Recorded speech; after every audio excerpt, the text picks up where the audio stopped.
Hey, it's Kelly here, former crack addict, recovery coach, and Life Beyond Sobriety. That is my private online community for people in addiction recovery who want to set big goals now that they're sober and make those goals happen. We learn strategies in weekly live coaching sessions to make those things come true. Go to lifebeyondsobriety.com and check it out 2 weeks for free.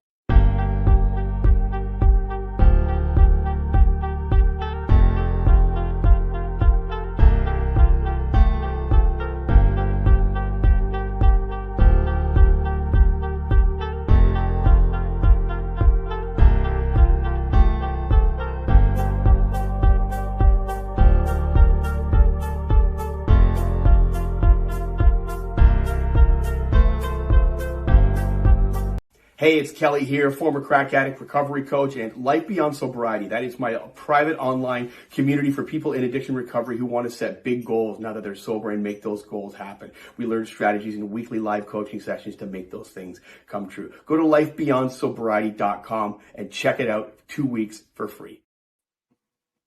Yo. Welcome to the No Snooze button, y'all. We back in full effect. Waiting for the rest of the fellas to pull up. I'm sure they'll be here in a moment or so. Ooh. But in the meantime, y'all know what time it is when you hear this. That means get off your ass and on your feet. Do not touch that snooze button, man. Get up and get active, y'all. Let's get to it. I'm gonna start us off with the normal quote of the year. That is, you can't buy energy. You gotta get some sleep. That's a quote from my main man, Breezy. Appreciate you, Breezy. Matter of fact, I see you in the chat. What's up, Breezy? Yeah. Make sure to like the video on your way in so you don't gotta like it on the way out. Subscribe if you're not subscribed, and make sure you click that notification bell. Man. Nah, Breezy. I most definitely did not get no sleep. I didn't take heed to these words. I've been going all day, all night. We just one of those days, man. I gotta create content, man. It's a content creating type atmosphere right now. So we're gonna stick with it. Give y'all what y'all want. I'm gonna give y'all what y'all want, man. Y'all want content. That's what we're gonna do over here on this channel. Unfortunately, Tex is not here to let y'all know some of the gas prices and those of precious metals and whatnot. And unfortunately, I don't got any weather for y'all today. So sorry about that. We'll get back to the weather next week. Next week, we'll get back to the weather. Don't worry about it. Shit. I guess I'm gonna do this. Fuck it. I guess I'll do this on my own for right now. This is supposed to be Dezo's segment, but I guess he's having some Wi-Fi issues. So we'll get to it. 1 second. Our text said he's having some Wi-Fi issues. Okay. Well, we'll see, y'all. I got you. Have you seen from the title? We're talking about Nelly and his in the situation he went through. Oh well, hold on, y'all. Hold on. What's going on? We got some movement in the lobby, y'all. We got some movement in the lobby. Let's see what's going on. Either way, okay. Oh shit. Yo, Ox, you hear me? Yeah, I hear you loud and clear. It was good. Yo, shoot, I'm just trying to figure. I had some technical difficulties. I had to figure out my audio settings. Oh shit! I can hear you fine. You can hear me? Yeah, I can hear you. Okay, cool. Shit, let's get to it then. Let's get to it. We starting out in with the culture. I haven't started yet, so I'll let you go ahead and take lead with that. Whatever you had planned. Ladies and gentlemen, I don't know if I'm late to this, but no snooze. You know what I'm saying? We back in here for another episode. This is episode 78. We 78 episodes deep into this thing. Damn. Yeah, man. It's been a journey, man. It's been a journey, but we're gonna start off strong. I'm gonna bring up a couple news topics from from the culture that I thought were interesting. And we're gonna get into it, man. We're gonna get into it. First things first. Y'all see the thumbnail. Um Nelly, man. Nelly, what is going on, man? What is going on? You are almost 50 years old, getting caught with ecstasy. Well, that's just like Kodak Black told them youngsters the other day in that football practice. Don't do drugs. Don't do drugs, but they too good. You know, they too good, and you. He said, don't do drugs. They too good, and you gonna like them. I mean, shit. I think that's sound advice. You know what I mean? Yeah. Let me bring up the article real quick. Yeah, I read through that article that you sent me. That's all, and I got some things I want to talk about with this article here. So Nelly was in a apparently he was in a casino in St. Louis.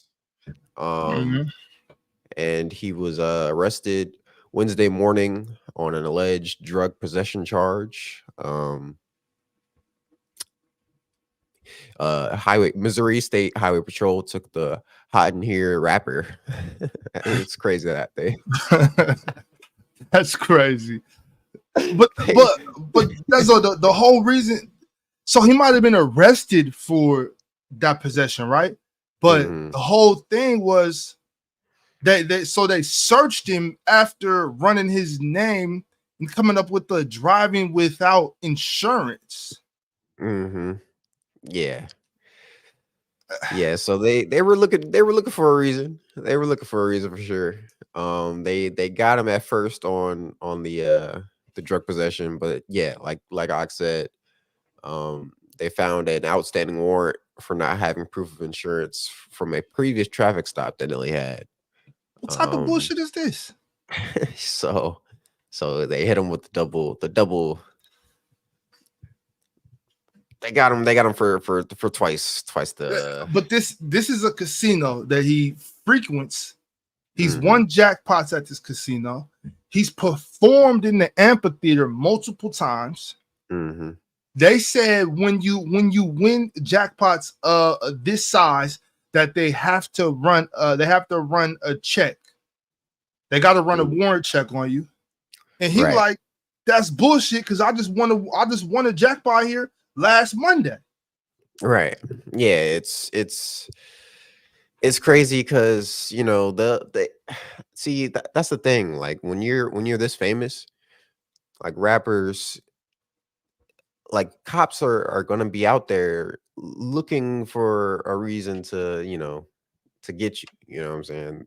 They're gonna be looking for any and every reason. And sometimes an overzealous cop might come around and be like, yo, I got a chance to, get Nelly. Like I'm gonna do it. You know what I'm saying? I'm gonna go through with it. We got Bandits Matter. You know what I'm saying? Shout out to What's the word? To the page. Context. How you doing, man? What's going on? Y'all salute, man. What's going on? Top of the morning, man. Fuck your Wi-Fi. I'm gonna keep it a band with you. At this point, I feel like I'm on AOL dial-up. You know what I'm saying? Like I gotta pull out one cord to put in another cord. Wait for my mom to get off the phone. This shit is fucking crazy, bro. Like I don't know what's going on, son. Like, but anyways, what's the word? Top of the morning. Y'all already know the vibe. Like, yo, Tex, didn't I tell you just the other day? You act like your Wi-Fi ever works. Your shit's always raggedy. Nah, yo, talk about. Listen. Just because you get a little bit of chicken now your Wi-Fi good money. Don't be, you know what I'm saying? But my Wi-Fi always been straight. Nah. This Oscar, I'm not gonna hold you, man. I had 2 days when my Wi-Fi was tripping, and that's when I was on the road in hotels and shit. Every time I'm at the crib, nigga, my Wi-Fi is straight. Okay. Now I was on the road though, but it's all good though. We ain't gonna trip. Yo, Swiper. We would love to have you on the show someday. This ain't really the BBL and drama show. That's more the graveyard shift or Swiper. What will be really dope is if you click that link on the champagne room one day. Right. That's what you need to do, Swiper. Get into it. But Swiper, first of all, Swiper, you got bigger problems to worry about. you better watch out. That Slim Reaper on your all right, Swiper, you better be cool. Y'all ain't seen that yet? Nah, not yet. Oh yeah. You know, y'all know KD be loving it. KD don't play. He don't swipe a line right now. Yo, word.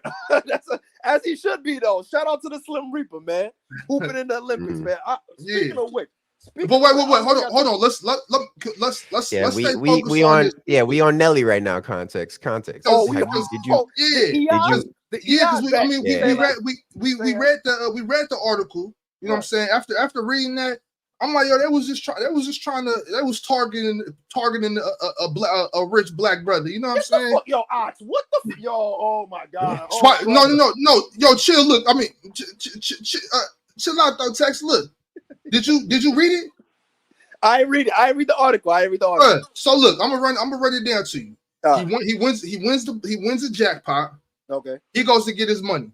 Okay. They say a highway patrol officer talking about when you win the jackpot of this size, we have to run a warrant check or whatever. Okay. All right. They find an outstanding warrant for driving without insurance. And driving without insurance. But the thing about it is, he said that's bullshit because he just won a jackpot there last Monday. So why didn't they run it then? They found 4 pills. His lawyer, like they did an unlawful search, but you know that's not true. If you got a warrant, they got to search. They do what they want, right? You know what I'm saying? Yeah, you know that though. But the thing about it is, driving without insurance for a rapper that does shows in this amphitheater, crazy. Yo, Nelly. What's up? Hold on. Yo, listen, you rappers are down bad. You telling me there ain't no way, Nelly, you driving around dirty, gang? How you don't got insurance? He had 4 pills on him. He got 4 pills. Yo, Ox, you know what 4 pills can do? Well, I'm just saying we got this is different over here. We got different laws over here. You know what I'm saying? Yeah, that's fair. But damn, like you listen, 4 pills can cause some damage, Ox. Listen, them freak off parties, man. Listen, that EI stands for ecstasy indictment.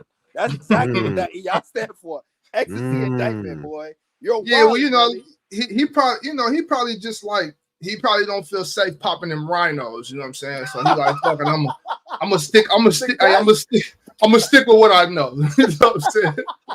The rhinos is dangerous. You know what I'm saying? So basically, you telling me this for nostalgia purposes? Like you want to keep it with? Ain't that what took Ray Liotta out? That's true. Ray Liotta. True. That's a name I haven't heard in a while. That's true. But I'm gonna say this. So Nelly, like, what else did you have on you? Did you have a bottle of Hypnotic, bro? Like, what are you doing, son? Like, what's going on, son? You are not in the 2000s.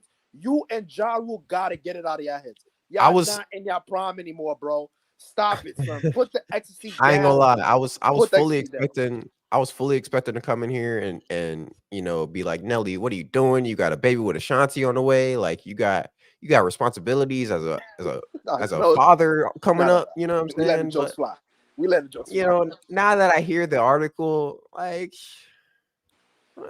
Nelly should still put the pills down. You know what I'm saying? Like, oh, but he about to have a baby. Pills. You're a pop. Yeah, he's got a baby with Ashanti coming, man.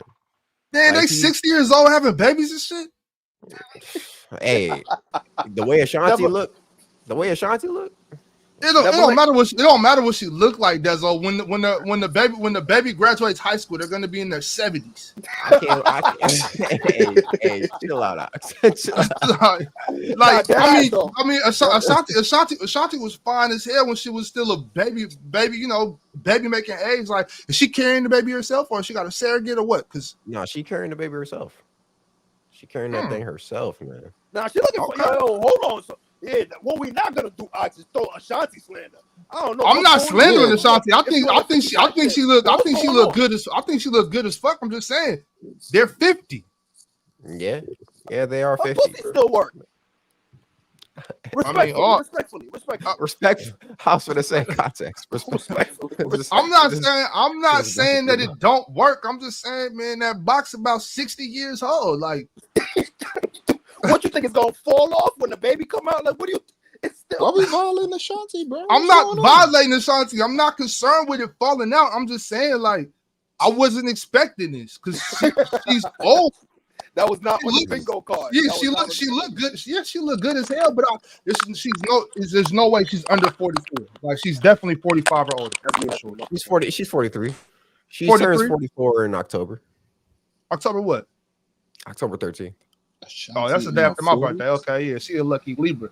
Boy, I knocked the Libra scales out there. God, that's crazy. She in her 40s and she still look like that, boy. God. Swear, bro. Yeah, right there. So look, that's just all I'm saying. All I'm saying is like, okay, she's gonna be six. She's gonna be like 61 when the 60s. She's gonna be in her 60s when the baby graduates high school. Like, that's crazy. I mean, hey, you know, sometimes you got to do what you got to do, man. It's better late than never, I guess. You know. Nah, sometimes. Well, you know, let me stop. You know? Maybe she see. That's the thing. Like when you're a career-driven woman, you know, sometimes the baby comes on the back burner, and this is just one of those cases. You know what I'm saying? I feel that. I mean, I'm not trying to tell nobody how to live their life. I'm just saying, like, I still feel like career-driven woman. You know, depending on what your career is, you can still pop out some babies and still do your thing if that's what you want to do. You know what I'm saying? If that's what you want to do, I'm not trying to be like easy and telling, you know, man, you know, like. What the hell? What I do? So you weren't trying to tell Dorcas what to do with her hair? Hold on. And I knew you was gonna do that shit. Yo, I knew you was gonna do that shit. I ain't tell her what to do, bro. All I said was it looked better with it down. That's you mansplaining to the woman how to do her hair. It's crazy. Nah, I ain't doing none of that. Ox, where you coming from with all that bullshit, bro? I ain't doing none of that. All I'm saying is, yo, it looked better with it down, baby. It looked better down. My bad, Easy. I'm delirious, bro. I'm tired as fuck. Yeah, I know you. Right, bro. You've been up all night, man. Yeah, long night. It be like that. I know. All night. Yeah, it ain't nothing. But yeah, shout out to Nelly though. His lawyer. Shout out to Nelly for getting arrested with e-pills. Well, his lawyer said that, you know, this case is not gonna go anywhere. So hopefully that's the case. You know what I'm saying? Yeah, no, he probably just gotta pay a little or something. Yeah, hopefully he's back home in time to, you know, make it for the birth of his child and take care. It's no way he's locked up right now. Like, he's for sure out. Like, he's definitely at home right now. He's got bond money. Got bond for sure. Yeah, I mean that's just the, you know, a few hours in the holding saying, like, he'll be, you know. Yo, imagine if he's still locked up though. That would be crazy, dog. Like, yo, why can't you get out right now? What's going on? Is something we need to know? You need help, Nelly? You fell and you can't get up? Is that what's going on? Gotta press that life alert, making life alert jokes for Nelly. I'm just saying though. I didn't even realize what he said. Talking about you fell and you can't get up. Like, what? What's up, Nelly? Is it getting hot in her?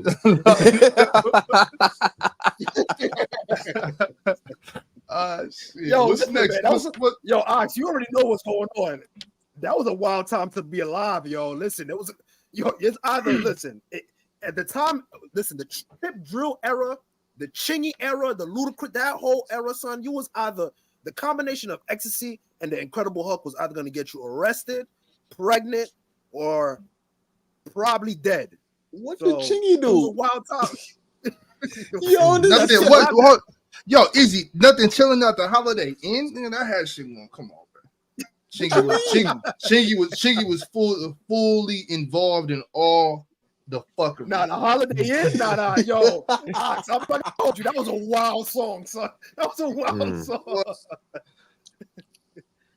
All right, man. Let's go on to some even better news. I guess that wasn't good news that Nelly got arrested, but terrible.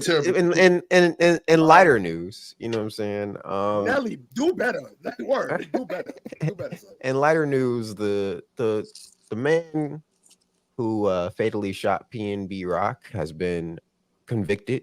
You know what I'm saying? He will be sentenced. A California father has been convicted of the 2022 murder of PnB Rock after after he instructed his 17-year-old son to rob and kill the rapper while he was eating lunch with his girlfriend. This man, Freddie Trone, was 42 years old, and he was found guilty of 2 counts of robbery, 1 count of conspiracy to commit robbery, and murder. So stupid ass bitch nigga. 42 years old, and he's out here plotting on the man. Having your son do some shit like that is yo. I was like, about nigga, that, what like, is wrong with you, bro? Like, if it's all that, bro, then go do that shit yourself. Like, first of all, obviously, don't do that. But like, to involve your child, a 17-year-old, 17-year-old. Come on, bro. Like, yo, you know your teenage son, and you know what? You know what's fucked up about this? Is this if you did that, had him run in a Roscoe's Chicken and Waffles in broad daylight and do this to a famous rapper, this isn't the first mission you sent your son on. Right. That's a you know what I'm saying? This isn't the first mission you sent your son on. You want to blame rap while these parents are sending their own kids on dummy missions. I'm damn sure. I'm still in. I'm not blame rap for everything, but I blame rap for a lot of the bullshit going on. You know what I'm saying? Like, hell yeah, I do. I hit it. Stand on business. I mean, it becomes like a cycle, you know what I'm saying? Like that 17-year-old kid probably grew up with his dad doing stuff like that, you know what I'm saying? Thank you, Dezo. And now he's growing up in that environment, and he basically didn't have a chance, you know what I'm saying? He didn't have a chance to go out there and create his own mindset, create his own beliefs, his own thought processes. He just grew up with his dad telling him, hey, this is the lifestyle that you live in now. And now he's paying the price for it. You know what I'm saying? He's gonna get convicted with his dad. Like, this is crazy. I got a question for you guys, real quick, right?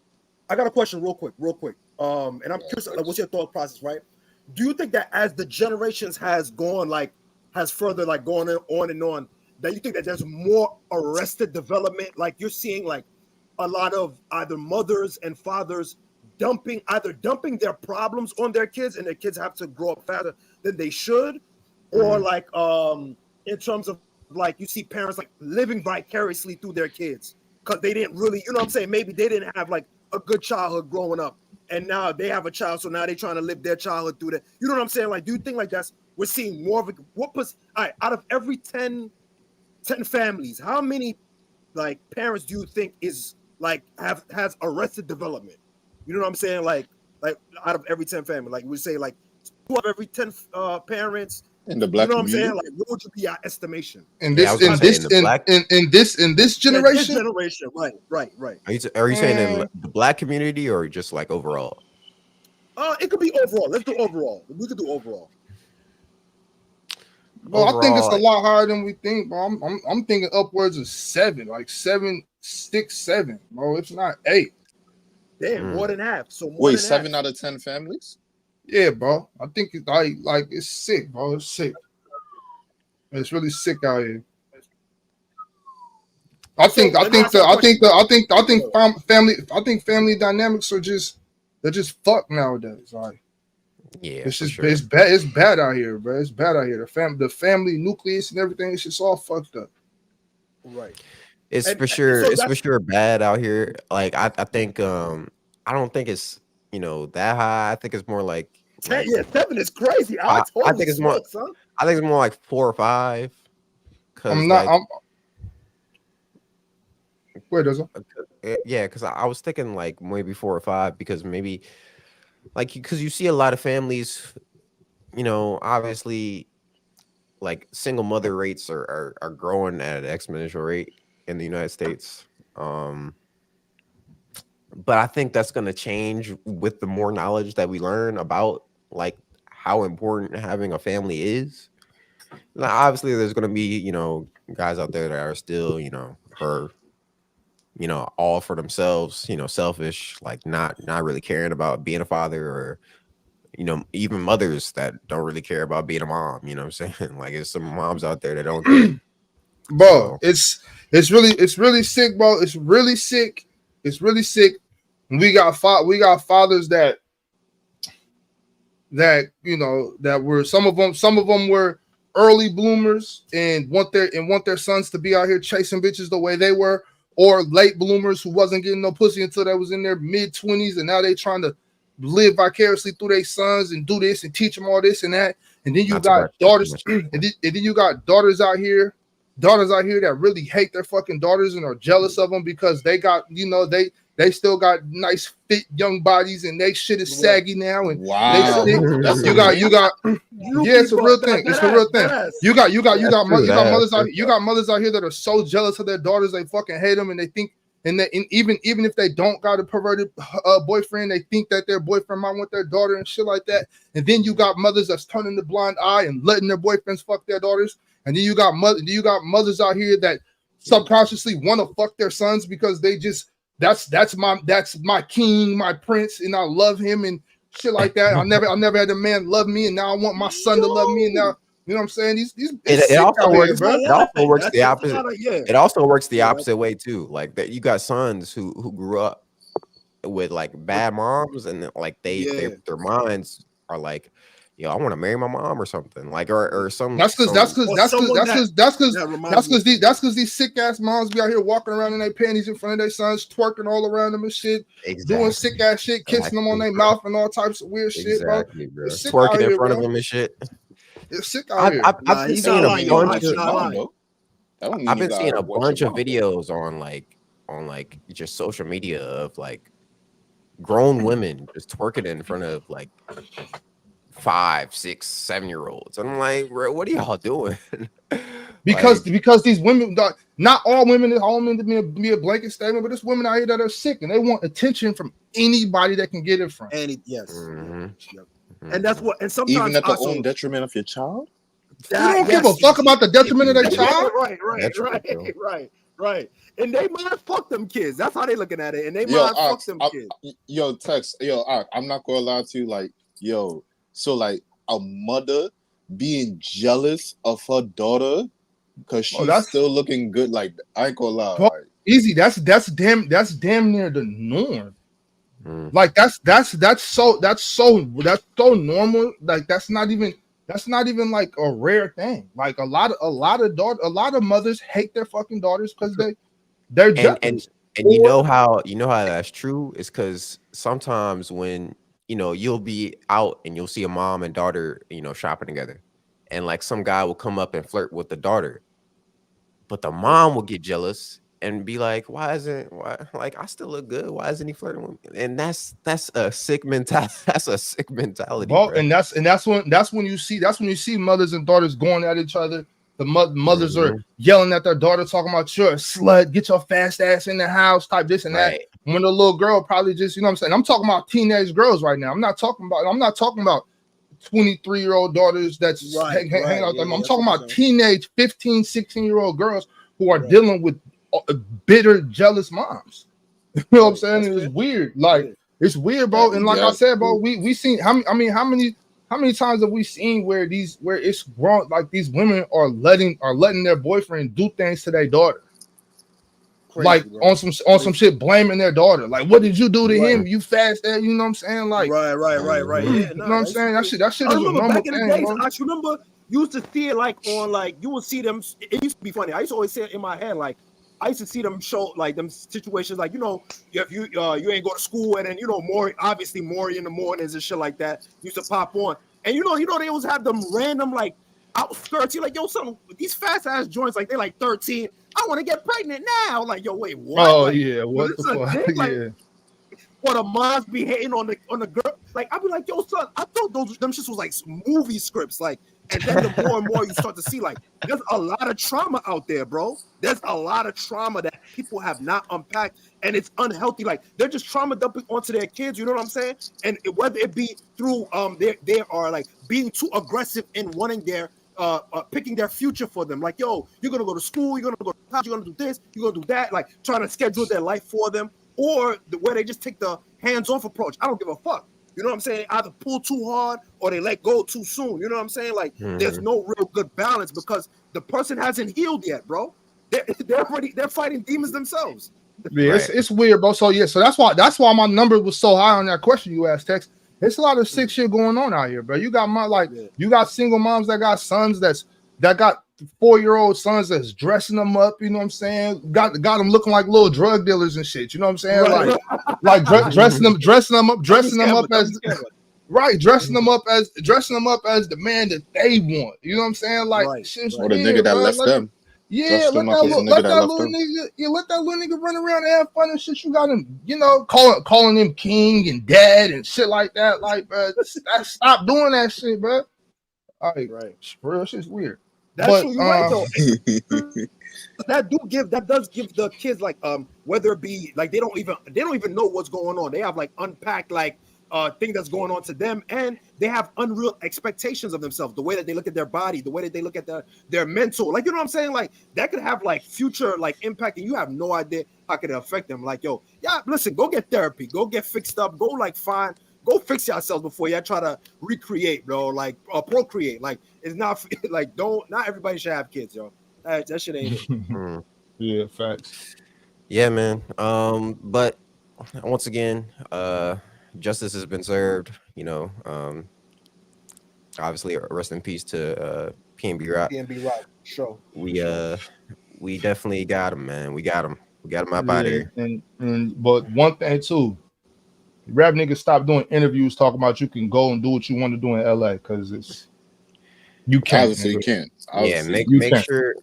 Do not. It's dangerous. Do not be out here tweeting out or Instagram live in your location while you still at that location, bro. Like and even fuck like West Coast, like on any spot. Like, you don't know, especially if you leave in your terrain to go to somewhere else where you don't know anybody, you're not in tune. You are walking into a landmine, son. Like, don't do it to yourself. Stay humble. Like, humble yourself. Like, not everybody think that you're a superstar the same way that you're a superstar. Like, a lot of niggas in different spots, we give a fuck about you. Keep it a band with you. You just a little walking lick.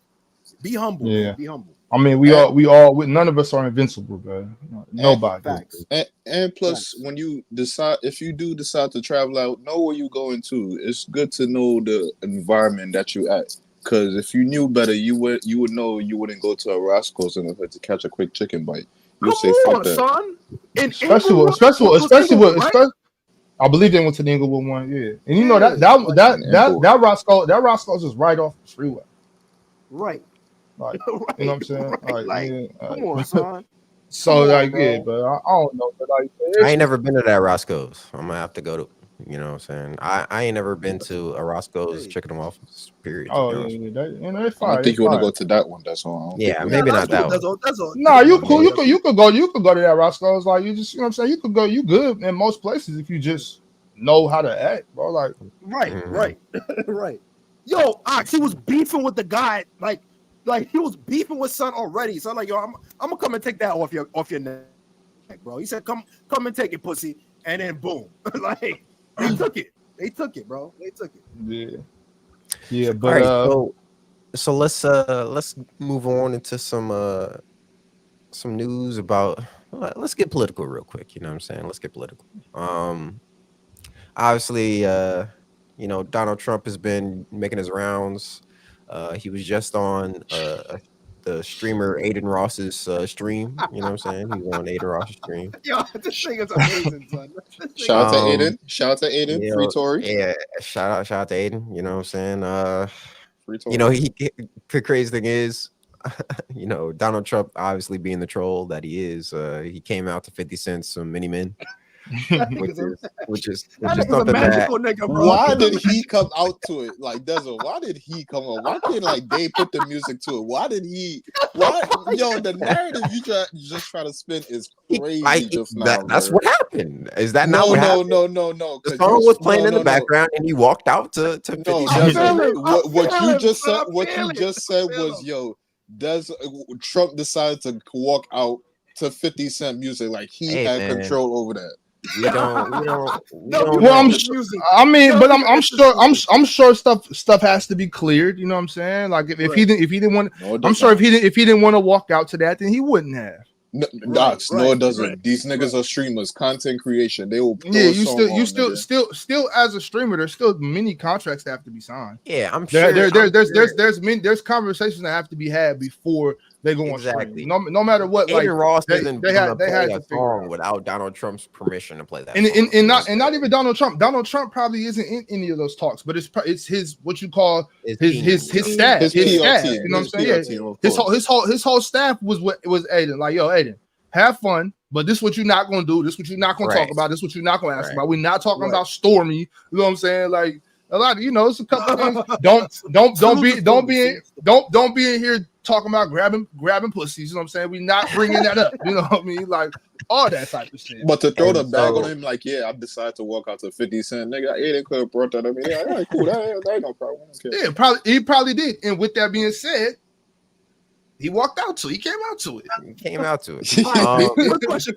Quick question, y'all. If you real quick, if y'all ever had to walk out to, like, if you had like a walkout entrance theme music, if y'all was running for president, what would be your theme song?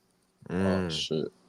And put it in the chat, what would be your theme song if y'all was running for president? A walkout song. Yeah, put that in the chat for sure. What would you walk out to? I need to hear my that. Niggas from New York, y'all better not disappoint. I better see a Biggie song pop up, bro. I better see a Biggie song. I'm walking. DMX not bad. DMX not bad. I ain't gonna hold you. DMX is not bad. I'm for sure walking out. It's a couple options. Yeah, it's a couple options. There's so many songs that I rock. I think I'm either coming. It's gonna be some Pac. It's gonna be it's gonna be some Pac. It's gonna be all. Look at you. You had Nas as your number one, but now you're walking out to Pac though. What's going on here, bro? The only Nas song I walk out to was Ether. Like, you know what I'm saying? Also, Ox. Yeah, right. Right. To the world is yours, yo. What's going on? I'm look, all eyes on me. Ambitions as a rider. You know what I'm saying? I'm coming out to some hard shit. Like, you gotta come out to Can't See Me, Ox. You gotta come out to Can't See Me. Oh yeah, see what I'm talking about? Easy. Like, I'm trying to come out to something like that. Like, if I'm doing a campaign, I don't believe in respecting my opponents. I'm coming out to some shit that's gonna let you know, like, nah, fuck you niggas. Like, you know, I might come out to Win by J Rock. You know what I'm saying? I might come out to Win by J Rock. It's an anthem type song. You know what I'm saying? Okay, so, I feel that. Okay. I ain't gonna lie to you. Like, I got a lot of songs on my mind, but to make it quick and simple, bro, I'm coming out to Biggie Kick in the Door. You're fire. You know what I will? I might come out to some New York shit though, Easy. I might got to come out to that Nas and Fabio shit, that spicy shit. That shit hard. Okay. Yo, out of all the songs of Nas and Fabio, I'm just saying that shit. But that shit hard though. That shit hard. No fucking way, dog. No. Yo, it's not about coming out to the best song. It's about coming out to how you feeling right now. I feel that. You know what I'm saying? Like, that shit hard, bro. That's true. That's true. So I'm wilding. Shit, right? I'm wilding. Tex, Tex, what you about to? Yo, he about to go with some drill shit. He about to go for some drill shit. Watch. Coming out the Fabios. Yo, listen, man. I wouldn't be right. All right. Coming out to Pop Smoke. Coming out to Pop Smoke Invincible would be the craziest move in the world. That's a white.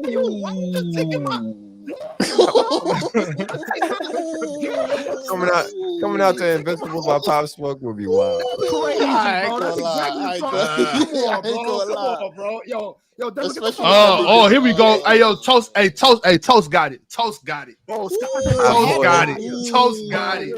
that's fine. I like that. Toast got it. See, y'all spitting now. Listen, I'm not gonna front. Oh yeah, facts, Bama. You already know the vibe. Salute to my guy Bama. Ox has been wilding. He's been wilding. Yeah. Like and comment and subscribe. Completely disrespecting the quote of the month, by the way. You know now I'm saying you gotta get some sleep eventually, but I'm rocking though. Right now. And then I'm gonna do this. Eventually, that's not what the post says. That's what. Right now, we on the Kanye 3P right now. We can't stop the motion. We just can't stop the motion. We gotta let nigga rock. Right. I got the panel after this. I got a work meeting after that. I got shit to do today. But all we can do is just support our dog right here. Just support real quick. If you need a Red Bull, throw him a Red Bull. Moving on, right? So not only did Trump do that, My second song is Thong Song. My fault. Second Kamala, song, Thong Song. Thong Song by Cisco, nigga, by Cisco. context. Yeah, Nobody Freaky is voting frog for shit. you if you come out to the Thong freaky song, frog bro. shit. Oh, you could come out to that juvenile though, that ride with me though.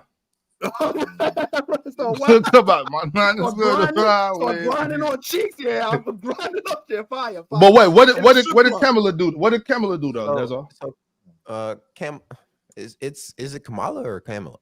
I don't know. Who cares? All right. Yeah, who cares? It's So supposed to be Kamala Harris. Crazy. This is Call her what you crazy. Kamala Harris, I guess team reached out to Kai to see if they could hop on one of his streams to try and balance it out. You know what I'm saying? You know what I'm saying? Kai. Oh, okay. Got you. Okay. Kai on his stream said, you know, he after he described, you know, the situation, he's like, he started banging on his table like, I don't know shit about politics, man. Don't hit me up. Let's go, Kai. Let's go. So Kai politely declined, respectfully declined the invitation. Respectfully said FMD. No, but like my thing is this though, like first of all, I can see Trump and Aiden kicking it in real life. You know what I'm saying? Right. But if I'm Kamala, whatever, I'm trying to stay as far away from this nutcase nigga as possible. Like I'm not getting on no stream with this nigga. Ain't no telling what he might do. Like him, the other Speed. Like I'm not doing nothing with him. Yeah. No way. Ain't no way you about to do some wild shit with a fucking the vice president that's running for president. Ain't no way you about to do some wild shit. Like, ain't no way you about to like you just gonna throw like a big ass firework in there and blow up the whole room. Like, you not doing ain't no way your mind taking you that far, bro. Ain't no way, bro. No way. Man, I hope not, but I'm just saying I wouldn't even risk it. Like I can see a dude like Trump risking it. You know what I'm saying? But like I couldn't risk it. I wouldn't. And the thing is, Bama hit it right on the head. You know, Kamala is on a pander to black community run right now. You know what I'm saying? She had Megan Thee Stallion at her and Quavo. Yep, at her. It's crazy, bro. Mainly Meg. How the fuck you come out to a rally Meg was there body, too. yada, yada. And you know what? I felt like that was just ridiculous, but at the same time, I was happy to see it. I knew you. Oh my god! Yo, damn, Ox, damn. Well, I'm just saying, like, what? Like, y'all didn't like the show? I did. So it was interesting. So the interesting thing is, like, you know, the fact that Kamala's on this, you know, pander to black community run, but she brings out her vice president, and it's the whitest guy I've ever seen. Tim Walz is his name. Tim Walz, there's nothing ethnic about him. There's no melanin in his skin. He talks like a white guy. He's an old white man. You know what I'm saying? So that's all. You can't have too much melanin. You know what I'm saying? Trying to get elected. Right. Yo, ain't no way they could say, yo, Kamala, go pick another ethnic person. No. Yeah, come on, bro. She could have got somebody that wasn't just an old white guy though, like Tim Walz. You gotta say that's what you gotta save the white vote. You gotta say. Yeah, you got to. You gotta say the white vote. If you get another black person in at that position, bro, you damn near throw away the white vote. Imagine she go get like a Mexican dude or something. Like that's what I was thinking. I was thinking maybe. It's over. It's over. Like you go get an Asian dude or a Mexican dude or like a brother. Yeah, you might as well just kiss it goodbye. Don't even campaign no more. I mean, I know you're gonna campaign to do some fuck shit to get that money illicit ways. You know what I'm saying? Because you already know that's how motherfuckers on presidential rallies do. But that's a different topic. But yo, ain't no point to keep on running. Ain't no way. No way. It's gonna be like a fucking. I ain't gonna lie. it's gonna be like a Kobe and Shaq finals. Like it's gonna look nasty like that. Hey, just like what we did on Tuesday. The last little bit of my time up here, these last 15 minutes, I do want to do something that I've been doing. That's not necessarily current events. I want to play some clips and things that I found on social media. Y'all good with that? Y'all, did y'all mind that last week on Tuesday? I think we had fun with that. No, that was dope. Hell yeah, we could do that again. Except for that crazy ass prank shit. That shit was nuts. No. Ox, that lady was crazy, bro. She did my son a favor. That's what I'm saying. You talking about the Mexican chick? No, I don't know if she's Mexican. I'm talking about the black chick in the water. Pushing. Oh yeah, I forgot about that. Yeah, the one Mexican chick, she was bad, and I wish I could catch up with that. And she going. Never mind. Yeah. Fuck it. All right, already making moves, yo. Yeah, right. I'm just plotting. Okay. Damn, this is hella small. Wish I could make it bigger. You can just go. I think I know what this is. Your settings and increase Go to where? What's that? You got your settings in the top right, and it's zoom. You can zoom. I don't know what you're talking about, bro. Are you on the app right now? Oh, right. Yeah, there you go. W-O-N. Don't worry, Ox, I got you. I'm here for you. Okay, y'all can see it a little better, right? Yeah. All right, just check this out. Watch what this crazy ass bitch does. This is crazy. All right, watch this. Listen closely, y'all. I want to know, because this is an Uber driver. She's in the Uber. I want to know, what would y'all do if y'all was this Uber driver? Oh my god. Oh my god. What? Jennifer Gilbo, riding in Shoel Mahmoud's car, when out of nowhere, she appears to snap, lunging at the Uber driver, dousing him with pepper spray. Shoel picked up Jennifer and a friend on West 46th Street, but when they got to 65th and Lex, things quickly went south. Hold on, listen. Wednesday morning. What? Shoel insists he hasn't said a word to the ladies. The other passenger appears just as stunned. Stunned what? Repeatedly asking her friend why she was doing this. Jennifer would only say, get him out. In the first few seconds, Shoel tells me he tried to get out, but his seatbelt was on.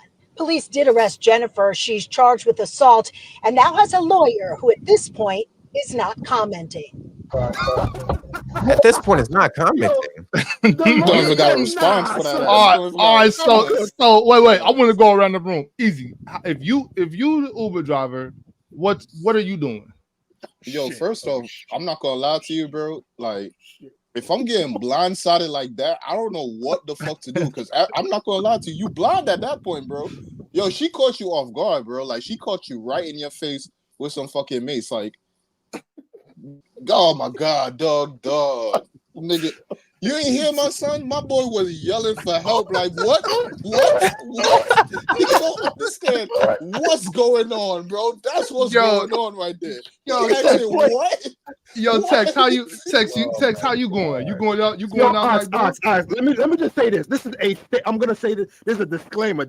I do not condone putting hands on women. I don't condone. I'm gonna repeat this for the third time. I do not condone putting hands on men. But I swear to God, I would have punched her through the window. I would have punched her out of the window, bro. You don't know what a punch, bro. You blind right now. You're in. I'm sending you to hell. Are you kidding me? She didn't spray it in his face. She sprayed it in his eye, son. He might even have an eye no more, son. He got Joel in the eye now, bro. Deszo, what you doing, bro? Bruh, there's nothing I can do, bro. I'm getting out the car. He tried. He had his seatbelt on. Yeah, but at the same time, it's like, bro, I'm getting out the car and I'm fine. Bro, you're blind, bro. Why you keep on saying this? Yo, this is the thing, blind, but you in that little ass car, bro. You in that little ass car. Mind you, her friend was. We dying. midget. Yo, this nigga. Yo, what? Yo, this nigga text my to kill. There's no way this nigga said that. This my thing. Her friend, because y'all seen her friend was in the car too. Her friend was trying to stop her. Like, what are you doing? What are you doing? This is my problem. My problem is I'm just swinging. So her friend getting fucked up too. And she an innocent bystander. No, but she an innocent bystander. I can't see. I'm just blind, throwing elbows, everything. No, but Jennifer, whatever her name is, Jenny, I'm knocking Jenny head off her shoulders, bro. Why would you do that to me? No, but Ox, look at the situation though. Cause remember, his head was like all the way to like the window, so like he looking away. Just imagine you in your car, right? You an Uber driver, you picking somebody up, my nigga. So like you thinking the situation is controlled, my nigga. Nothing going on. You look over to your window, bro. Out of nowhere, you go blind. It's hurtful blind. It's like, what the fuck is, bro? You ain't hear my boy. My boy started yelling. Right, look, hold on, y'all. Make no sense, bro. Hold on, let's get these next ones out the way. I got one more. I got two more actually. I only got 10 minutes. Okay, this is right here. This one here is the banger. That's crazy. She don't even know. All she said was get him out. Like what, bitch? This is my car. I'm not gonna lie. She needs to go to Exactly. jail for a very long time. Get out where? She needs to go to jail for a very long time. You got okay, y'all. Oh yeah, I wish Tex was here for this one. I'm sorry, Tex got to miss this one because this one right here is the most hilarious thing I've seen all week.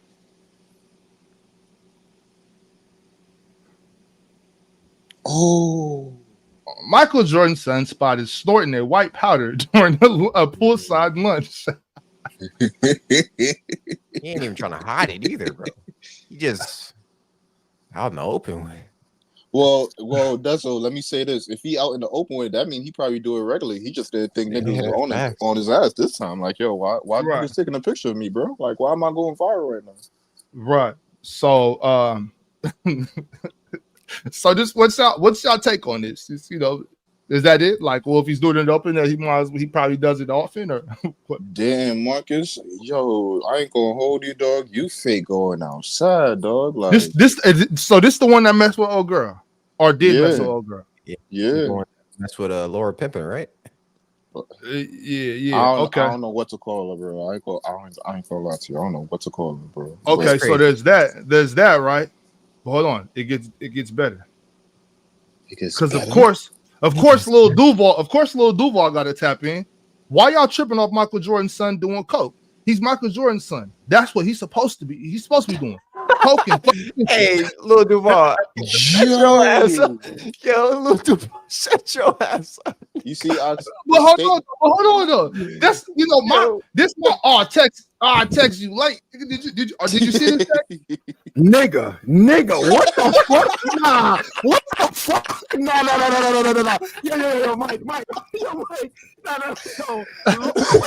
Yo, Mike. No. Mike got to come get this nigga. But look, the thing about Duval is, that's what I was thinking when I seen it. I'm like, what y'all? Oh, no way. No way. Hey,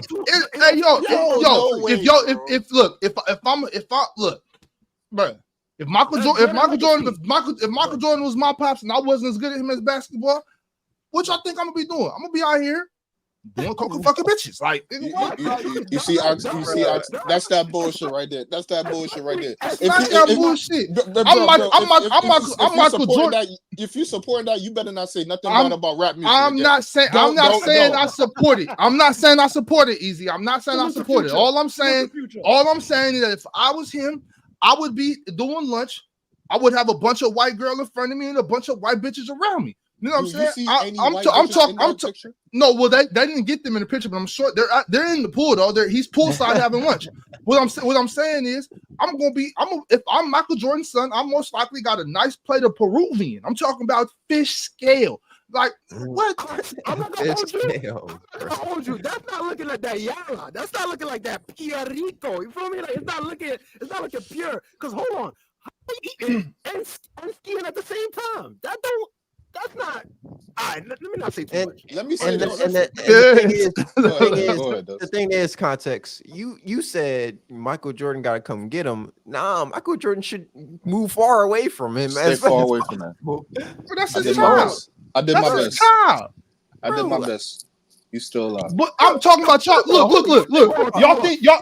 I guarantee you, when he was 3-4 years old, he used to see his daddy and Dennis Rodman doing powder, playing pool downstairs in the basement. Y'all think who y'all think Michael Jordan is? This nigga had to leave the league for almost 2 years because he was a degenerate. I know we're not throwing that jacket on Michael right now. I know we're not throwing that jacket on Michael.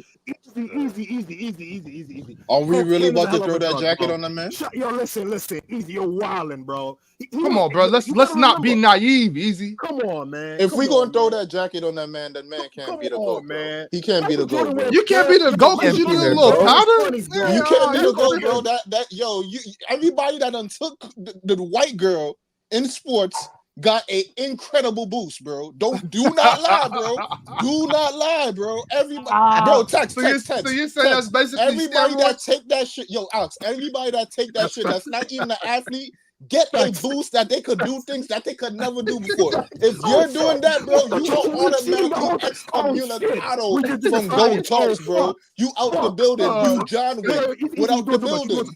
Yo, you're doing too much. You're saying too much. You found it out. That's what y'all did. That's what y'all did. I ain't do that. That's what y'all did. Yo, I ain't put that jacket on that man. Brandon Jacobs, all you niggas have. Oh shit, this is crazy, bro. Oh. I'm telling you. That's what I said. Did y'all hear about Brandon Jacobs in high school doing cocaine, bro? The running back from the New York Giants running back. Remember that big running back, the big bruiser? He kind of like Derrick Henry. Yo, he was doing cocaine in high school, bro, before football games. Nigga, what? You're too big to be doing cocaine, bro. I think he said one game he did coke. He had like 338 yards and 4 TDs. Like, nigga. Listen, nigga. That's the nigga said, yo, I was the only one on the field. Ain't no fucking way you're not telling me that shit not giving you a crazy advantage, bro. Ain't no way, bro. Look how MJ played. The nigga played like nobody was on the court with him, bro. Yo, that's what I'm saying, bro. Come on, man. Y'all act like his daddy went off that, man. This is in his blood, man. His daddy a degenerate. He a degenerate. Nigga, his daddy is a billionaire. Come on, man. That's that skill. Do not put him in the same conversation with his pops. His pops could be doing all this shit, but he is not a degenerate. That nigga degenerate. He eating off of that success. This nigga got kicked out the NBA. He was the best player in the world and got kicked off the NBA. You have to be a degenerate for that to happen. And somehow they brought the nigga back. Easy. Speaking as a fellow degenerate, understand it. You know what I'm saying? Like shit. If my pops was a billionaire, I'd be doing the same thing, bro. Like I'm not mad at him. I don't live that. Yes, nigga, what?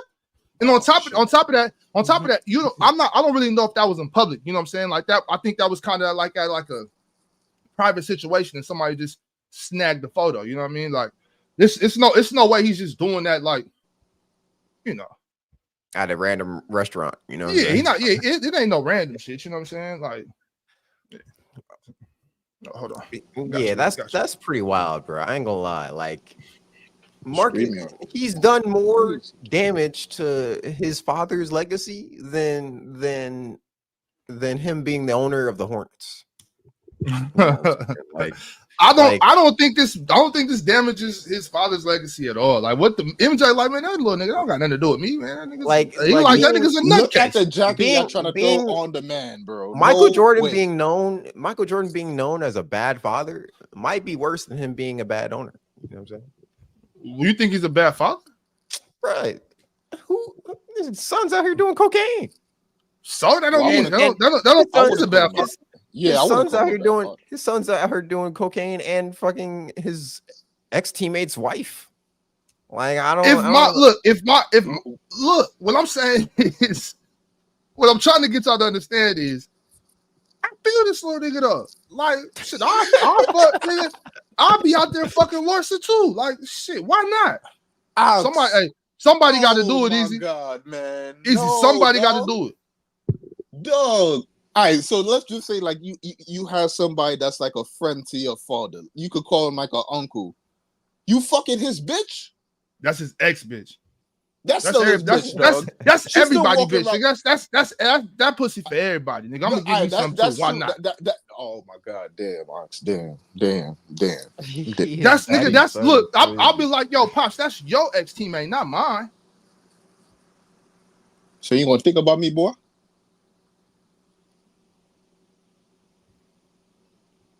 Just gonna let me sink and fall? You just gonna fuck that pussy? Just gonna let me sink and fall, dog? Okay. At this point, it's like, yo, you MJ, you straight, you invincible, nigga, you good. All right, you be all right, nigga. Yeah, but until they catch you outside in public, doing this white girl right here. Now they throwing crazy names on my jacket. Okay. Well, look. What I'm saying is, fucking Lars said that was weird. Getting engaged and all that shit, that was crazy. Like, you shouldn't have did that. But like, maybe that explains it right there, bro. Maybe that white girl really got you tripping off that white girl.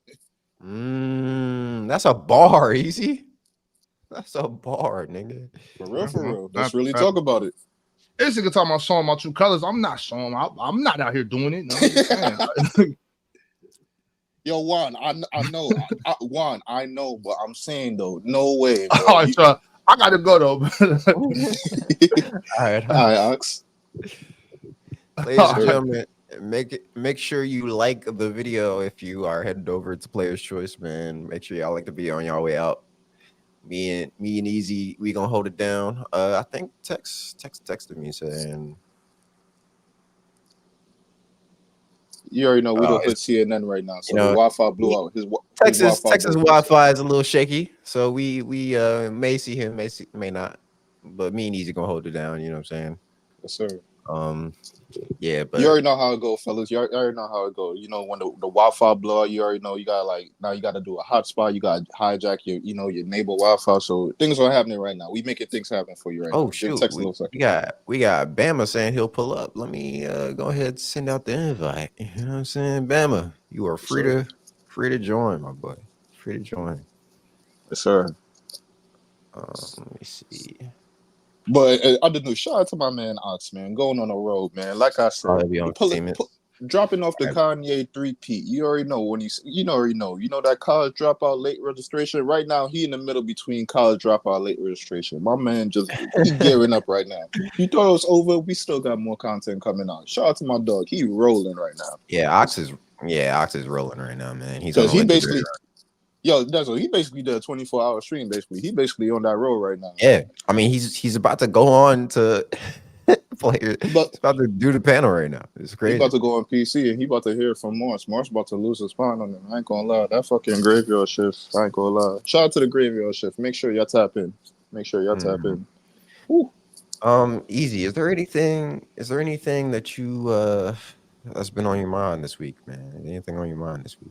Yeah, I got something. Give me a second, real quick. But I got something real quick, and I got two things that I want to tap into real quick. So like, the first one I want to tap into, and it's very funny. I can't find what she said at first, but I found what her co-partner said. So interesting things are happening, and I had a feeling this was going on, but I wasn't too sure until people came out. But recently, Young Miami came out in an interview and confirms that she and JT are no longer in a group, and explains why they decided to go their separate ways. Oh yeah, on the Carisha Please episode that she did. I think that's what it was. But I remember JT saying something about this at first, but I mean it was a clip. I gotta find the clip, but then like I'm paraphrasing for a second. But I got Young Miami quote right here. If you give me a second to read it. Yeah, go ahead. Take your time. So in her, I guess the interview in her show, Carisha Please, she tells us why they supposedly ended the City Girls group. So in her quote, she says, "So I don't really know like what was the moment that separated us, but I just felt like it became a time where like when we was getting together, it just wasn't connected. I was just like, ain't no money in the group. You get what I'm saying? Like we not doing the studio together. I'm doing a feature. People calling for the City Girls. It's either me or it's you. It just wasn't connected no more. And I've just felt like that's what really made me start like my own brand. Like I got to do something because I'm in this group. The group ain't making no money. We not working. I was just like, you know what? I got to figure something out." End quote. So that was Young Miami, right? And to be fair, JT kind of echoed the same sentiments when she was asked about the question. The group not making money, shows are getting canceled, nothing really did. The album that they recently dropped, basically flopped. It basically asked out. It flopped, and like it wasn't like the flop where like like the album flopped, but you could get shows and make money off it. Like you're getting shows canceled, like you can't even go on tour and things like that. So I'll just have a quick question, and I want to ask y'all guys and everybody in the chat too, and everybody go and watch replay and watch this back. This City Girls era, was it really worth it? These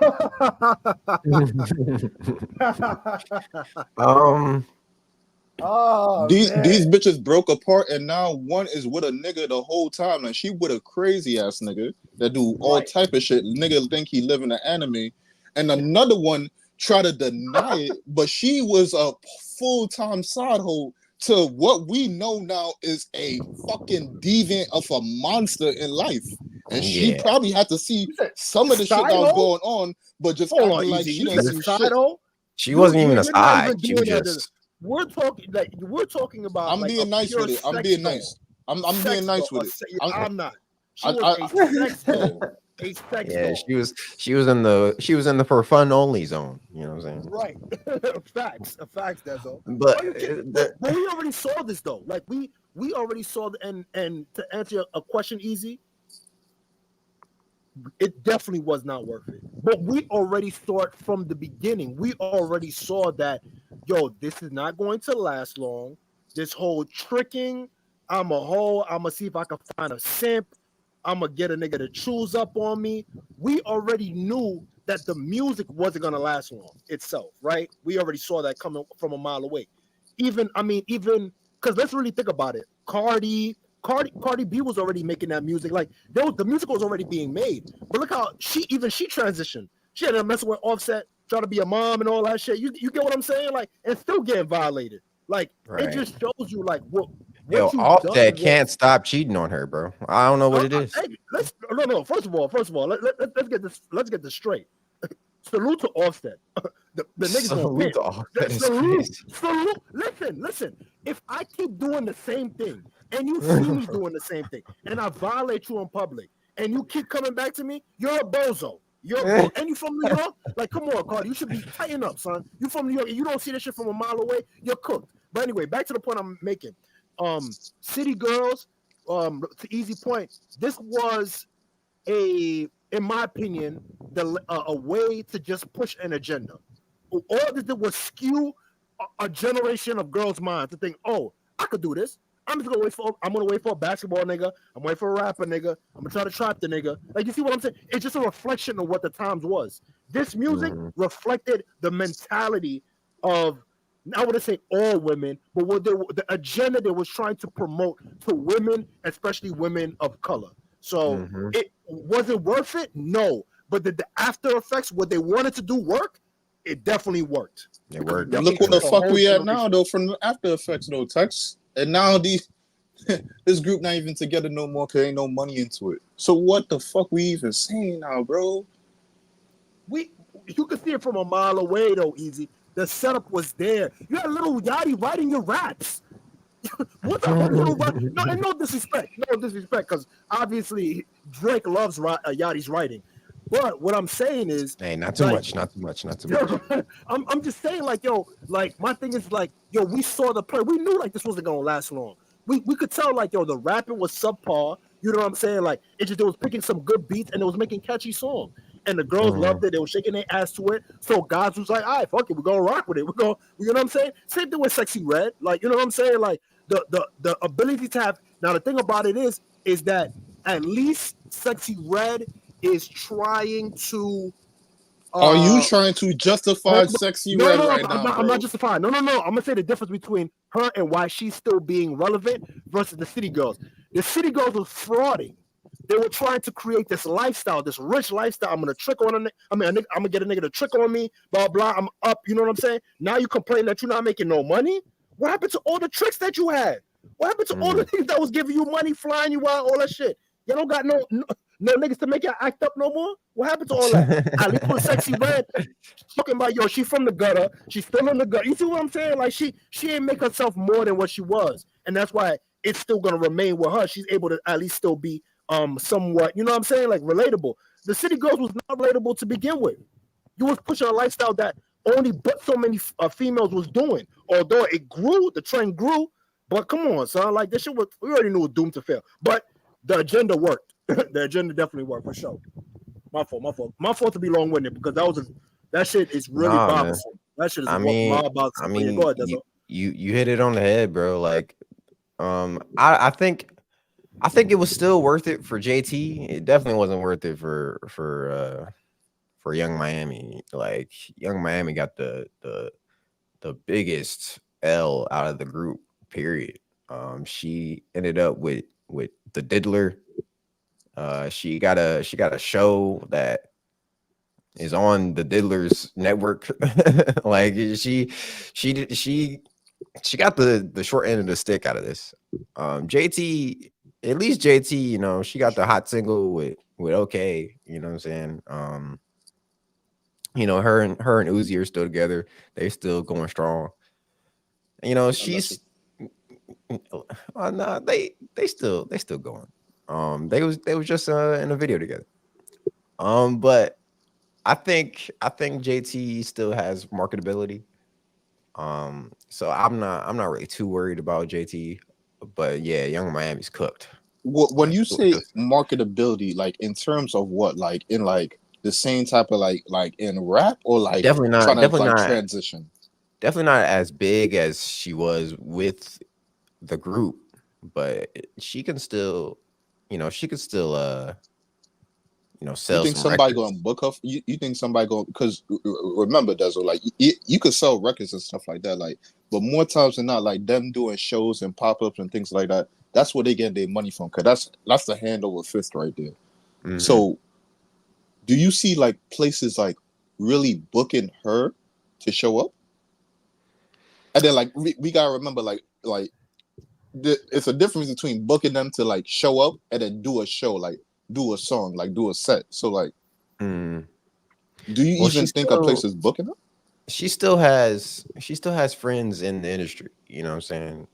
And I think that's going to be her advantage over most artists in general, you know what I'm saying? She's still cool with you know, Nikki, you know, she's still cool with a bunch of people in Nikki could only do so much for you though. That's so like Nikki can't make money for you. You have to like make the money for yourself. So like if you already having trouble as a group getting bookings and your shows getting canceled and your album is flopping, like you basically tell me you about to pull off like, I don't even know, like who a 2-man group that one of the artists like broke apart and they went like triple times more than what you might have to, like, I know it's not 2-man, but like you might have to pull off a Justin Timberlake to a B2K. I mean, was it B2K or no, it might end up being, well, this is what it was supposed to be. It was technically low key, if you really think about it. It was kind of supposed to be Outkast. You remember after Outkast, okay. Yeah, remember after Idlewild, remember they did that acting joint, right? And they did the Love Below and Speaker Box. Technically, that Speaker Box and Love Below joint, especially with Hey Ya, was supposed to send Andre 3000 to the moon. But remember, he just said, yo, I'm done with this music shit. That's right. And he went super left. But Hey Ya was supposed to take, that was like the pop star moment where he was gonna be out of there.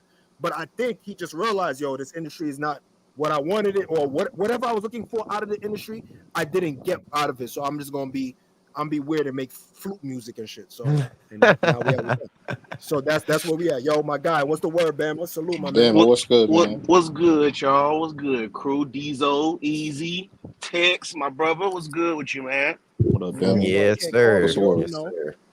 You know, I had to get up here with y'all, man. You know what I'm saying? You know, we watch the panel all the time. You feel me? Like, but you know, this is shit I be like talking about. This is what I talk about on my channel and shit. So, like, I like sports too, But I like to talk about shit like this too, because shit, like, you know what I'm saying? There's shit. Hey, Sports listen, is seasonal. That shit's right, seasonal, bro. Like, this right. shit affect us every day. You feel me? Life, And yeah. I Yeah. feel like once more brothers feel comfortable talking like this about shit like this, that's how you kind of see. Like, I don't want to go too far off, but you know what I'm saying. Little do y'all know, I'm very pro-black, you know, for my community, but I'm Mhm. pro-black within reason. Like, it's Right, just not like, oh, I want handouts and all of this shit. But I right, also understand like processes behind shit. Like, shit just not gonna happen when we just turn into the Black Panthers overnight. But right. once we start doing little shit like this, like whereas like we make talks like little topics and shit and get difference of opinions, and it's like, oh shit, these don't think like that. I think like that too. Now that make a younger dude 16, 17 that's more free radical, that make him stand on his balls a little bit more because now he see more black brothers that look like him having these type of topics, having this Right. type of thought. Mhm. That's why we do it, man. That's why we do it. You gotta show different opinions from Take on different something, bro. Like perspectives. it's like that could spark, you know what I'm saying, a new little soldier, you know what I mean, or however you That's a want to fact. look at the movement. But that's how I think Mhm. about it, bro. That's why I rock with this a lot more over sports, though. Even though I played sports my whole life, but once Right. I transitioned, bro, I realized like that shit is such a small part of life, bro. No, Like so, yes, sir. That's a fact. It And really is. remember too, Pac said it, right? Pac said it like he was like, yo, if I can't, I might not be the spark, but I may be the afterthought for the spark to then go into the next person. You get what I'm saying? Like it don't right, Mhm. sometimes like that first conversation may not be what changes everything. Like you said, is the build up to it, right? It's the like people gaining confidence. Like okay, like oh, there are some people that like have that same idea with me. Like we don't got it. We're not a monolith. You know what I'm saying? Like everybody knows that. But when you find people that are like-minded, that helps you stand, like you said, helps you stand in your square a little bit more. You see what I'm saying? It allows you, all right, yeah, boom, I could jump out the window. I see these brothers trying to take it out there and push a certain message or push their thoughts out there. Shit, I may not agree with it, but shit, I'm gonna probably put my thoughts out there. Maybe you may have better ideas that can contribute. You see what I'm saying? So that's the whole Mhm. yeah, point of it. You know what I'm saying? Like I said, like we ain't here.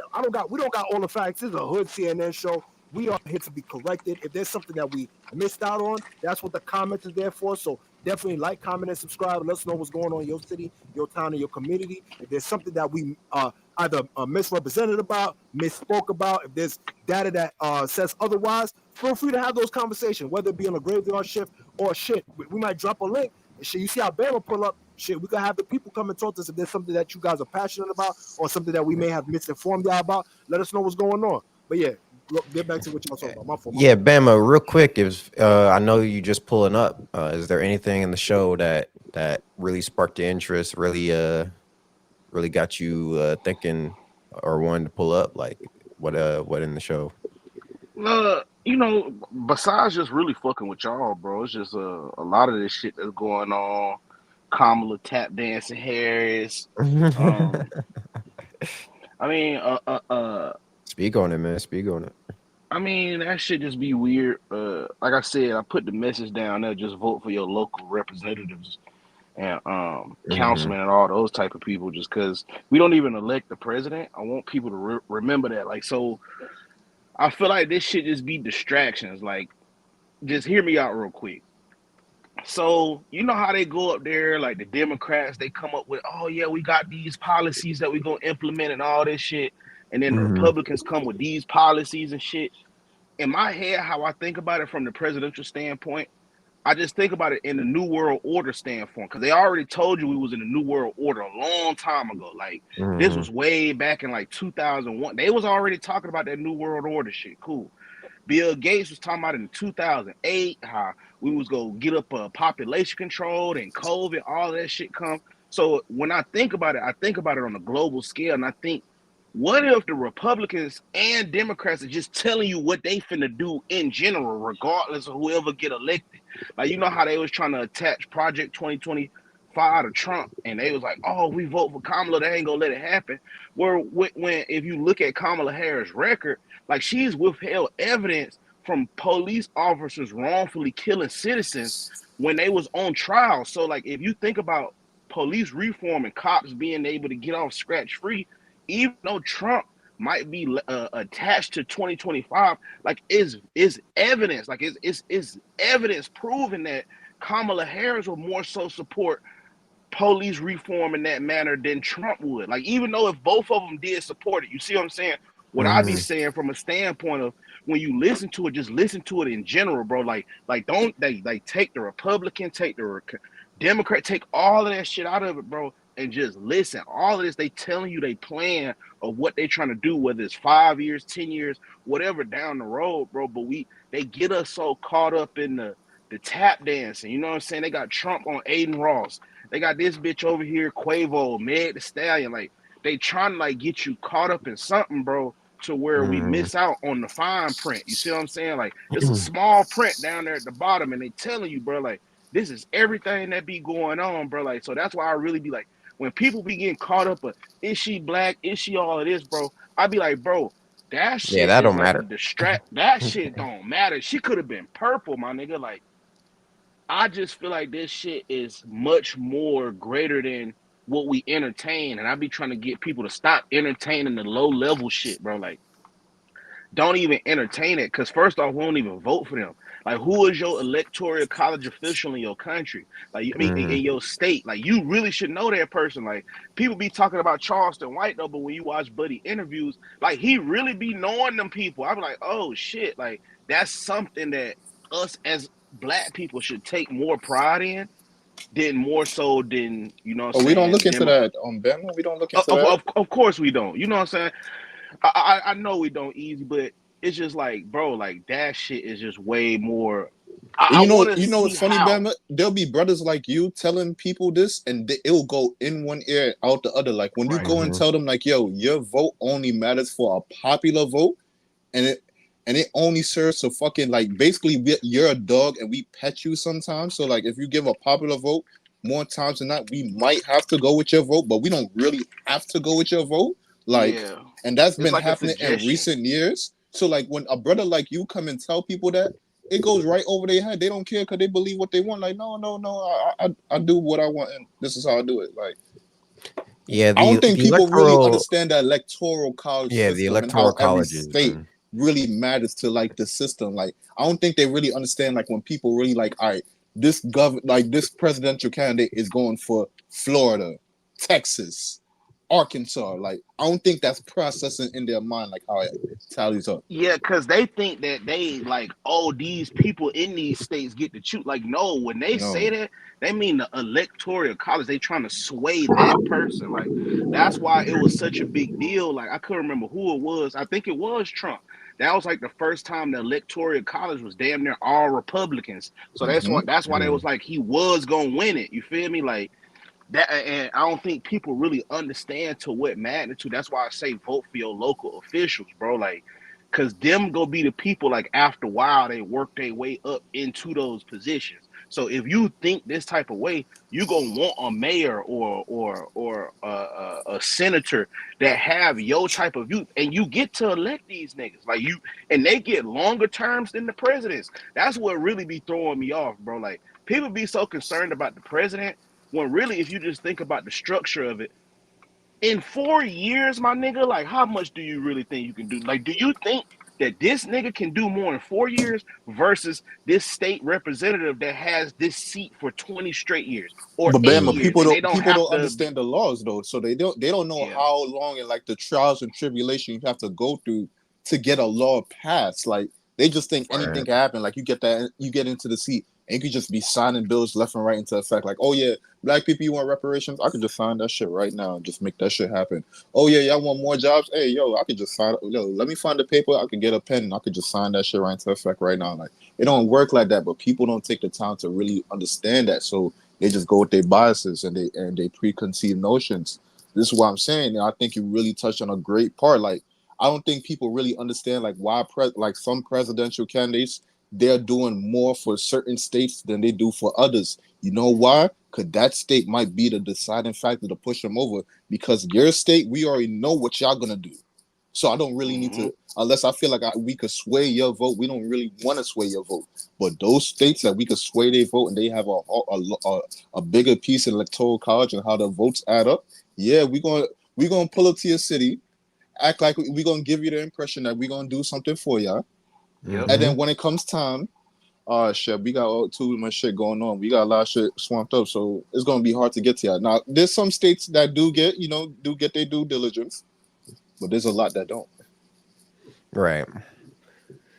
Yeah. Ladies and gentlemen, we got the man. You see the quote down there. We got the man Yeah, that man, the originated the myth, quote. Yo, shout Easy, man, talk to him.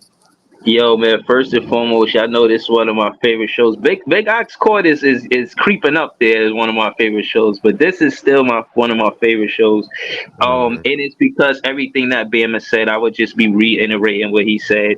And I do think that we need to learn how to galvanize and come together and know how to impact politics on a local level.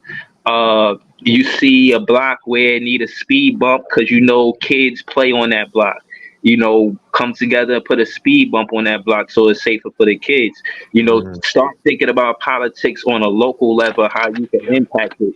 You really feel like a lot as person to person, you kind of feel out of touch and like you don't matter for real when it come down. This is how I feel to the president election. Is every 4 years, and their resumes don't even fucking matter. Like for instance, when we talk sports, we'll say this player is better than this player because of their accolades and their statistics.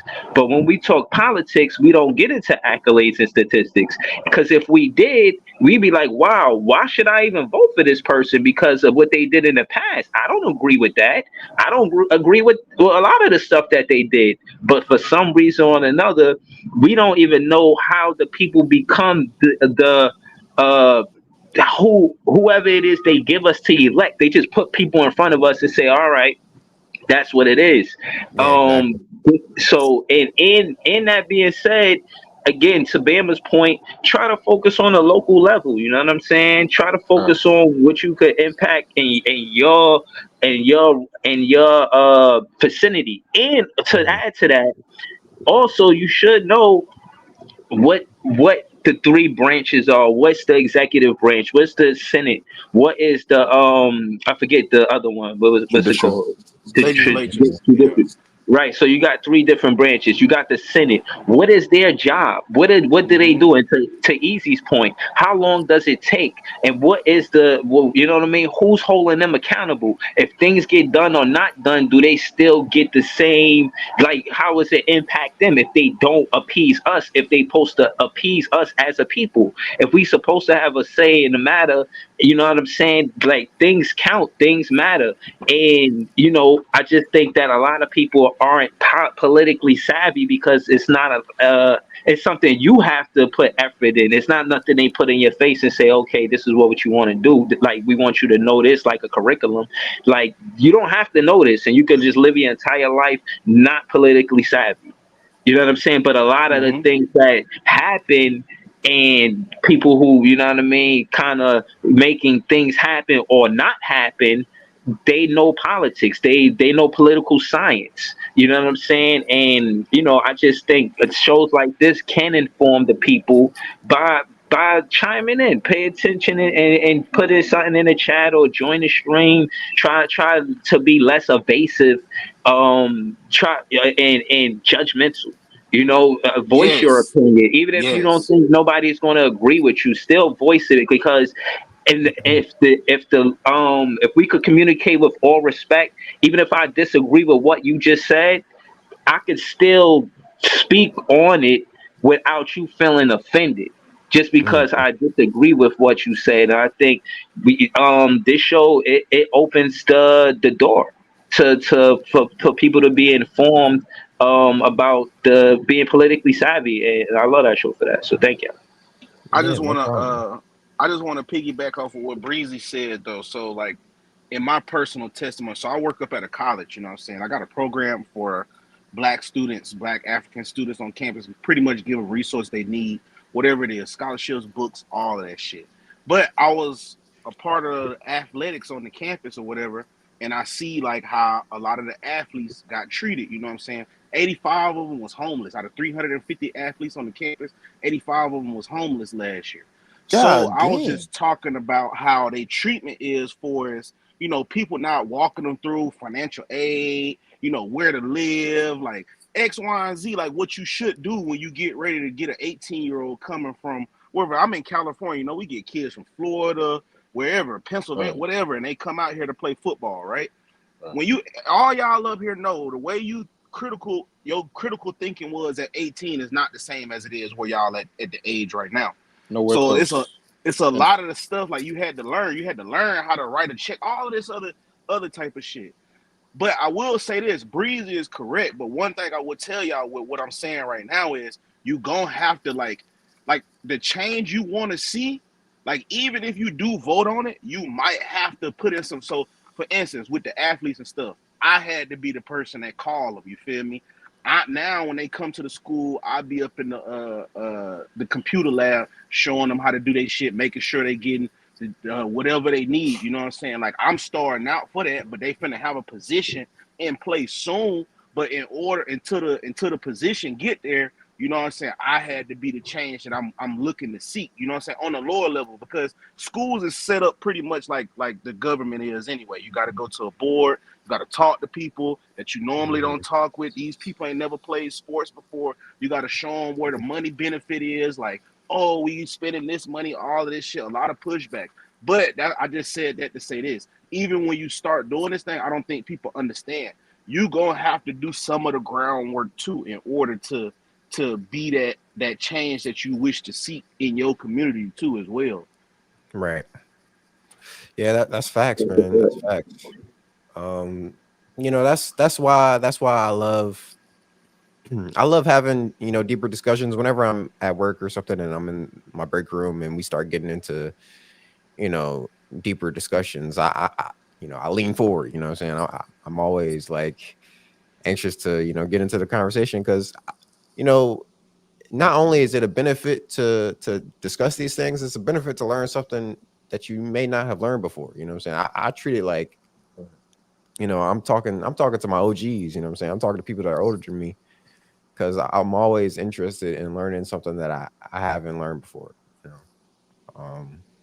Yeah, I would, that's all. And again, that's what I want to say. I agree with that, right? I agree with learning something new. And again, one of these things that I'm becoming more and more attracted to is the political thing. Because again, I talk basketball a lot, and I feel like I know basketball because I talk about it so much. But if I was to talk about anything for a long time, I'm gonna learn that. So I Right. just think it's about being attentive to the specific content you want to learn about. You could learn about anything. You could go on the internet and learn how to make a fucking tie. You could see somebody, you know what I mean? Like, this is how you do a tie. This is a windsower knot. They got all type of information on YouTube that you could utilize on your day to day. Yeah. And again, with shows like this, you know, you see examples of different opinions. You know, Ox do his best try to mediate, you know what I'm saying, but people are people, you know what I mean. He can't control what people are going to say and think, you know what I'm saying. And moderating could be tough, but what I do know is that political conversations are hard to have if you're stubborn. You got to be willing to go into political conversations knowing that if you want change, maybe it's something on what you could change, or something that you're doing wrong that you should change. You got to be willing to do that too. You know what I'm saying? And be willing to put effort and energy into the matter. You know what I'm saying? And another thing is too, and this is the realest shit I ever wrote, is don't wait till that shit hit home for you to care about it. Don't wait till something happen in your personal life for you to care about it, because then you're going to want all the support from everybody else. But where was your support when you ain't have that issue? Now that you have the issue, now is, oh, everybody need to pay attention. And I think all of us are guilty of that to an extent, and all of us could do better being informative about the things that we feel like people should know. You know. Right. Yeah, that's true. Because growing up, I would always hear about things going on in the motherland or something, and it was hard for me to like be like, "Yo, I care so much about this." You know what I'm saying? Like it was hard for me to do that because it was like it wasn't happening to me. You know what I'm saying? Like I can't fix the water situation going on in Kenya. You know what I'm saying? What am I supposed to do about it? But there's always foundations or like communities that are in that area that are putting work in to try and help those people that you can always support. So that's just how I see it. Um, I want to get y'all's input on a couple different topics that I got real quick, right? Okay. I have one topic right here that is just making waves on the internet right now. I don't know if y'all have heard of this 16-year-old rapper named Lil Wody. But he's a 16-year-old. He raps, and he has a girlfriend who is 26 years old, and they've been putting pictures out there that have been going viral of her dropping him off to school. Wait, what? This isn't his mom. That's not his mom right there. That is his girlfriend. Wait, so, And so Lil are Wody is 16. Lil Wody is 16. That's the guy with the That's the guy. button up in the khakis. All right. So just up under context, not saying that I participate, but depending on what state you live in, the age of consent could be 16. So if she is living in that state, if everybody asking like, oh, how she don't go to jail, legally, since they've been posting pictures since he was 16, you can't speculate how long they've been together. They only been posting pictures since he was 16. So legally, it's fair play because the age of consent in that state could be 16. Morally, is it correct based off of how we all grew up?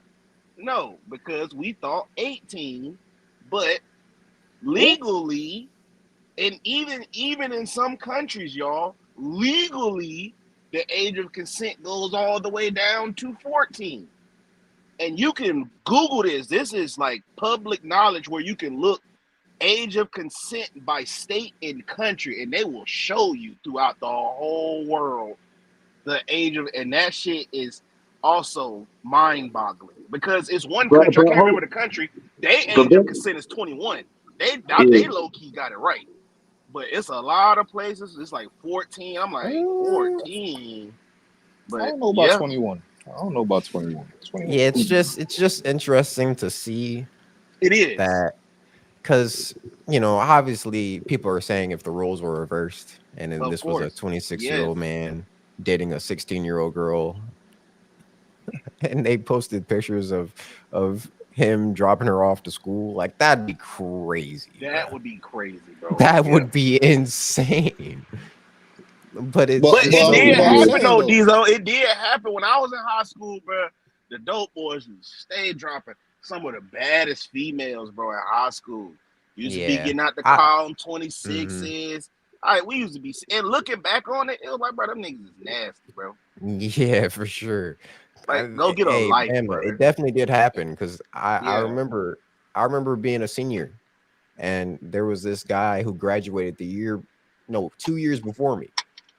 He would still pull up to the school and have his junior girlfriend who was under me get in the car with him. I'm like, bro, she's a junior, bro. You're graduating.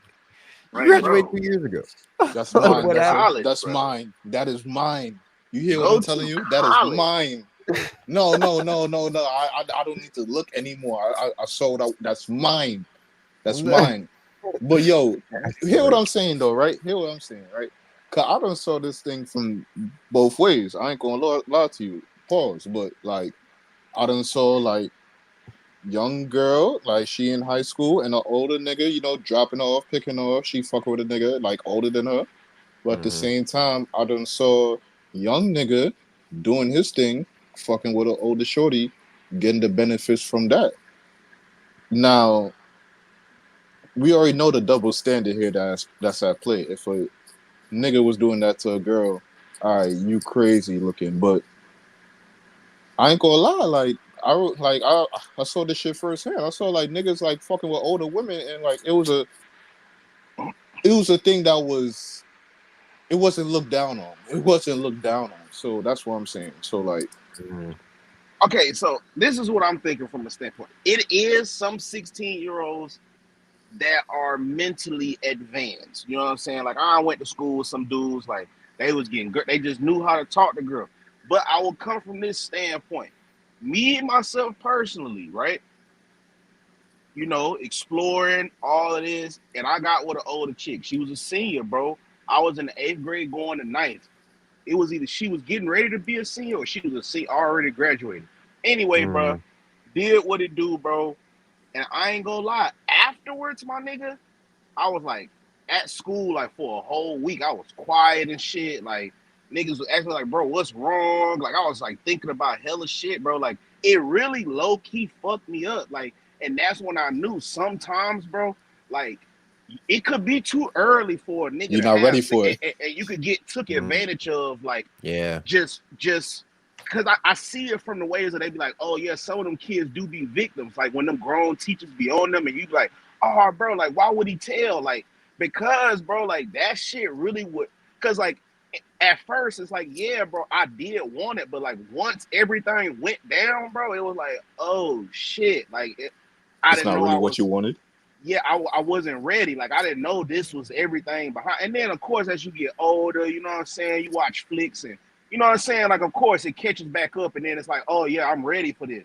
But it is like, I feel like sometimes it could be too, even for a boy. Now coming from our communities, bro, like, more likely than not, we see a little young nigga with an older chick. You like, he know what he doing, you know what I mean?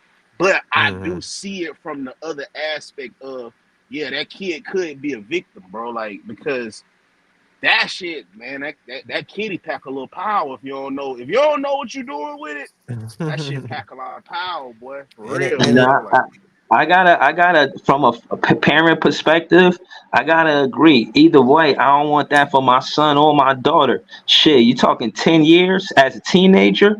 I ain't comfortable around that. You can't even be around me for real. Hey, as a parent, soon as I know it, I'm on top of shit. I'm dead and shit. That shit ain't happening, you know what I mean? Like, and I'm all smoke. All smoke. And that's the not thing. Not about how you live with me? Hell no.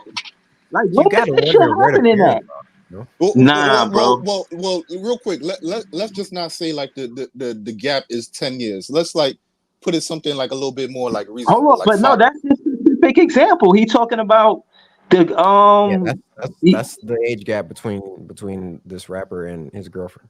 No. I know that situation. That's the age gap right there. 10 years, the 16 to 26 is the age gap.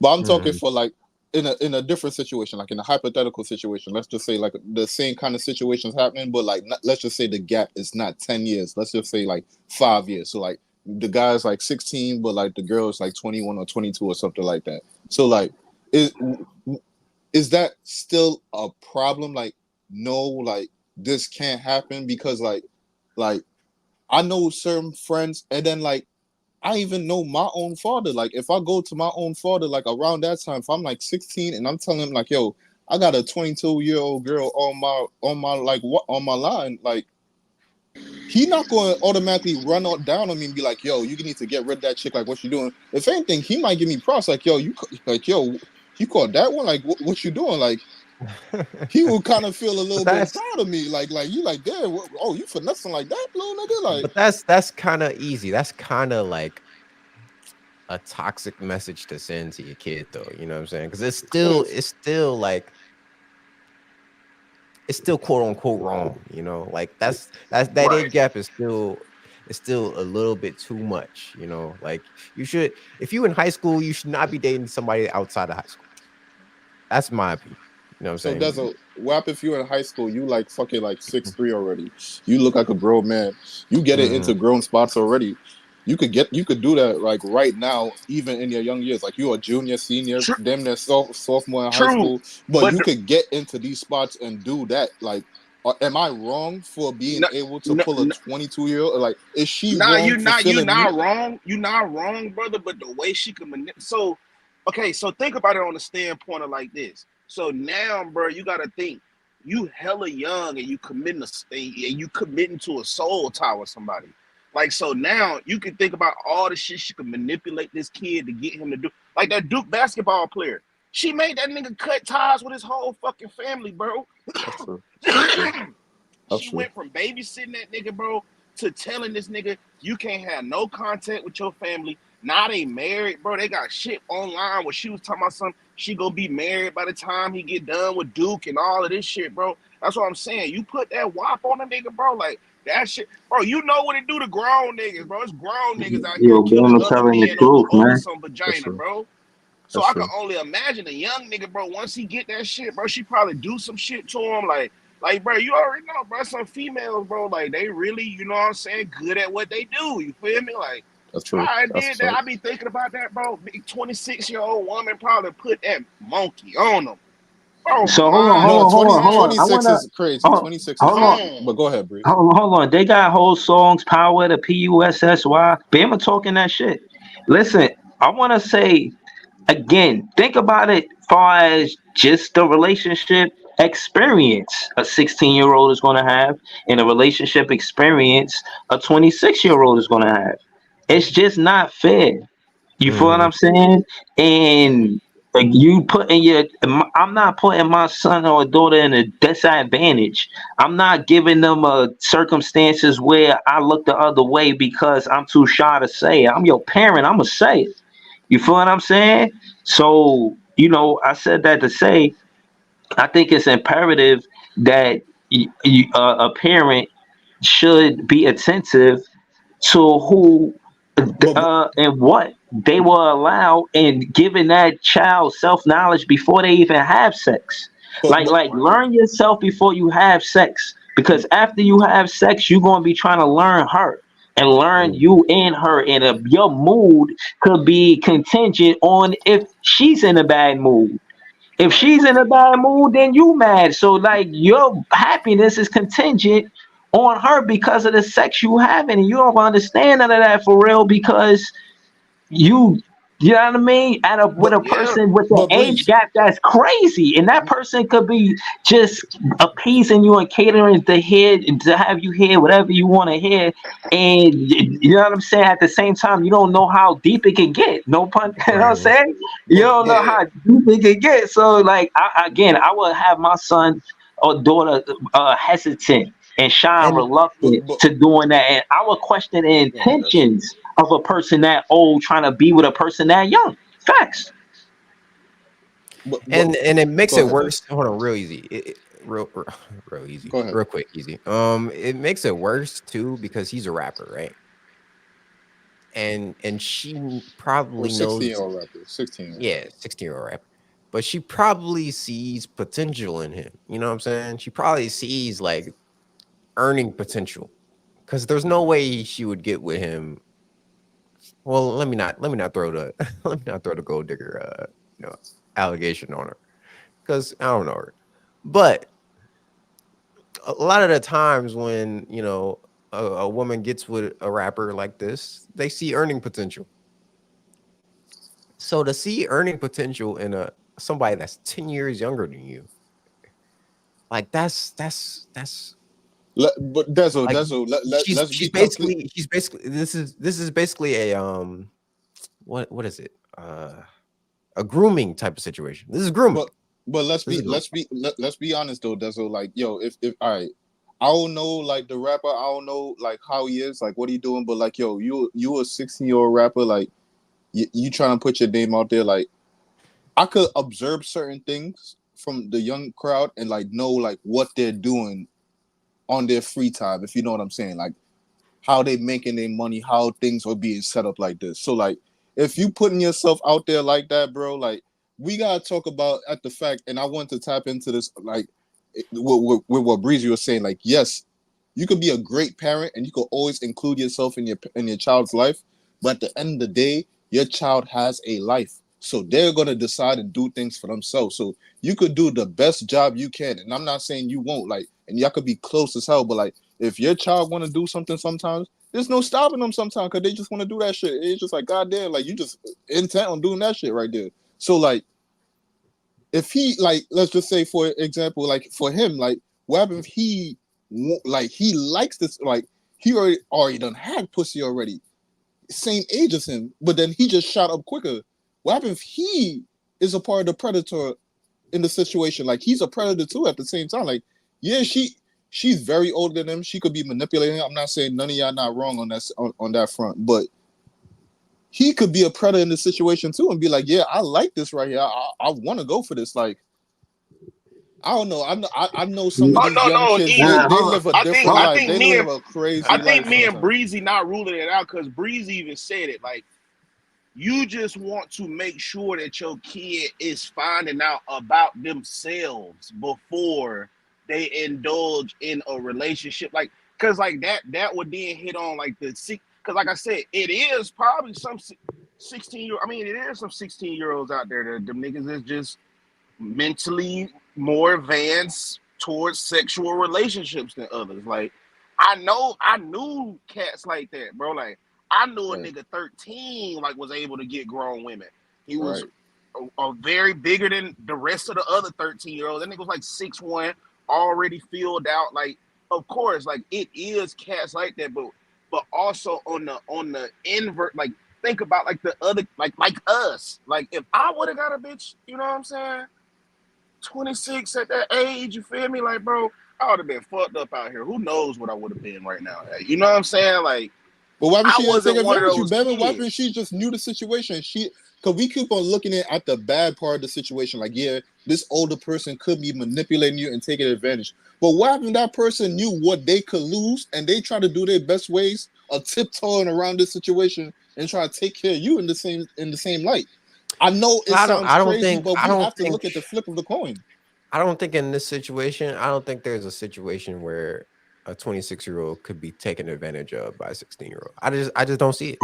I'm not saying the 16-year-old taking advantage of a 26-year-old. I'm just saying like the 26-year-old is not doing something malicious to the 16-year-old. Like it was even though like the 16-year-old's young, but like it was a consensual relationship. Yeah, she may genuinely like him. You know what I'm saying? She may genuinely like him. But hold on. But like, hold on. Even if it's genuine morally, if that makes sense, you fall in love with. 16, 26, let me keep it real with you, bro. It's 10 years backwards. If it was 10 years forward, then I could dig that. If it's 36 and 26, I'm with you, bro. That makes sense. They adults. I respect it. If it's in further, et cetera, 36, 46, et cetera. But 26, because the whole thing that's blatant, the elephant in the room is the teen part. You can't get past the teen part. This person is still maturing and growing. They still, you know what I mean? Again, a lot of 16-year-olds, he's not just anybody. He's not just a regular 16-year-old who's getting A's in class. No, he's a 16-year-old rapper who got rapper money. And you asking me to look past the maybe she's got a heart of gold. And I'm just like, I don't know, man. I don't know if she has a heart of gold. I'm not saying a heart of gold, Breeze. I'm not saying a heart of gold. I'm just saying not a heart of like, she don't got the gold digger in her. That's what I'm saying. Like, she probably just, like, I'm just going to keep it real. She probably just wants some young dick. Like, that's what's going on right there. And like, whatever benefits that come with that. But like, she ain't really trying like, like, if I'm gonna try to lock this nigga down or something. Like, I'm not like, I'm like, all right, before anything, I just want to say like the 16 to 26 year gap is insane. Like, I gotta really like think about it. Like, if I really know somebody like that, like the largest gap I could really remember is like a 6-year gap. That's why I use that example. But like 10 years is, and then like 16 to 26 is wild crazy. That's like wild crazy. Bro, when I was in college, bro, I was 22 and I had 137. I FaceTimed when I was back home at the crib with my mama. My mama freaked the fuck out. You had a kid? But that's reasonable. She ain't had no kid, but you could kind of tell she was grown. She was like, is that a grown ass woman? Like she instantly looked. She was like, is that a grown ass woman? And I was just like, yeah, I'm grown too. And then instantly, but that's the first thing my mama even said. She was like, what the fuck that grown ass bitch want with you? You still in college. Like you live with me. I'm like, I mean, shit. But Bama, You know? but exactly that right But there. no. But She what was want that age somebody. though? You was 16? You was 16? No. No. I was He was 22 20, and she was but 13. easy. So That's my the mama difference. still. He was 22. That's No. a big fucking difference, bro. I Yeah. get that part. And if anything, that's like to me, like The- that not 22 big- to 37. I think that is way more reasonable. I'm not gonna lie to you. I think that's way more reasonable. I'm I think with y'all Bama too. got a Like strong Mac game. I think Bama got a strong Mac game. you already know Bama getting the Mac on. You already know he on the field. You already know how you do that. So once I'm he on the trying to field, be out he there just a translate. little bit though. You You know, already I'm know the field Hey, 32 hey, now, translate. but when I was Bama, in college, is it though, like that was wild. is it like Khalil, the Mac game, or is it like You know, I try to be real subtle with it. So I'm gonna go King Mac from Alabama right now. He a freshman free safety. A lot of people don't know about him, but he nice though. He a 5-star. He okay, got potential. You know what okay. I'm saying? Yo, hold on. Again, just to stay serious, because I don't want this to be a laughing matter, because this is serious. Yeah. 20 at 22 and 16, a lot happens from 16 to 22. True. You're right, A a lot. lot happens. You know what I'm saying? Not your joint even get bigger. Now I'm saying real shit be happening. You know what I mean? You can, Like I yeah, don't, you know what I mean? Like you go from being able to drive a car. You may get your first car. You make it. Buy your first liquor. You know what I'm saying? At 21. You know what I'm saying? It's a lot of things that happen between the ages of 16 to 22. Oh yeah, yeah, man. I went from being able to only drive a car with two hands at 16 to 22. Yeah, Oh you man, I'm driving with really one driving hand. with You know my what I'm saying? knee. Yeah, I'm Yeah, driving chilling. with your knee. All that. So, but all right. So, just right there, just let's keep that conversation, Bama. With 16 to 22, what you think the maturity happening in your life from 16 to 22? Like going, because that's from boys to men on some without the R&B group. Know what I'm saying? Mm-hmm. I'm gonna say a little maturity happens. I ain't gonna lie, but I will probably say to keep it real with y'all, bro. Like how I even think about it on that scale, bro. I really I matured my most like post 25, and really I matured again at 30. Like it's a weird phase in life, bro, to where I even when I be seeing it, like when I be seeing somebody 23, like them boys over there at Georgia getting in trouble, racing their cars, it's like, bro, I still understand it. Like John Moran and shit, like I still like that nigga's young, bro. Like he's gonna have another phase in life where John Morant even go look back at, bro, I was really like that at 23. He was like, damn, bro, like, Yeah. that's gross. Like, you know what I'm saying? I be trying to tell folks, bro, like, when I was 23, like, yes, I was a lot more advanced. Like, now it went from I'm trying to get the pussy to, oh, I know where to hunt for it. Like, oh yeah, this is where we go.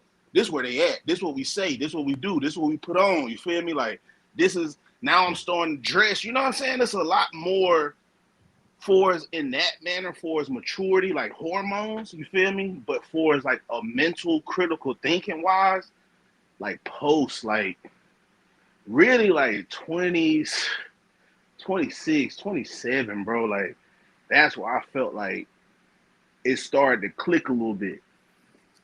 Right. Yo, hold on. But I said all that to say, at a young age, especially when you break your virginity, you could get lost in the sauce. Oh, You could, you know what I mean, be head over heels for a person, and you think if it don't work with that person, you can't see past that. And again, that could distract people from school. You know how many people, Brenda had a baby, respectfully. I think that song Pac was talking about, she had a kid while she was in high school. Some of that shit happened. Not to say that it was something that I seen happen on a regular basis, but it wasn't something that was not happening. You know what I'm That shit was saying? on a Like, regular basis for me, Bruce. I ain't gonna lie to you. Like, I had like at least 3 friends that had babies at the age of 16, 17. I'm not gonna lie. Like, one had 2 at the age of 17, bro. Like, nigga, like Yeah, we had a I lived that, bro. Like, I saw that right there. Like, niggas yeah, had we babies had and it, they're still in high school, bro. Like, this shit was bro. It was crazy. like a damn near epidemic for us, bro. They even had a high school dedicated for where them girls had like they had like daycare at the high school for when they get pregnant. They had to go. They had to go to that high school. That shit was wild. For real. But I mean, Breeze, like, to your point, I hear your point, and I to set the record straight, like, I'm totally with you. Like, that age gap right there, and especially where that age gap too is, like 16, like, especially, like, you had a great point, like, you still a teen, like, you still got the teen next to you, like, you haven't fully developed yet. Like, even if you go from like 16 to 22, like, you still have a lot of more maturing and learning to go through. Like, you probably think you came a long way. If you're 22, looking back at 16, you probably think you came a long way, not knowing there's much more ways of you going to. Like, you got much more of a journey to go through. So, like, you didn't even finish maturing yet. So, like, you can understand the advantage and the manipulation a 26-year-old could put on to a young 16-year-old.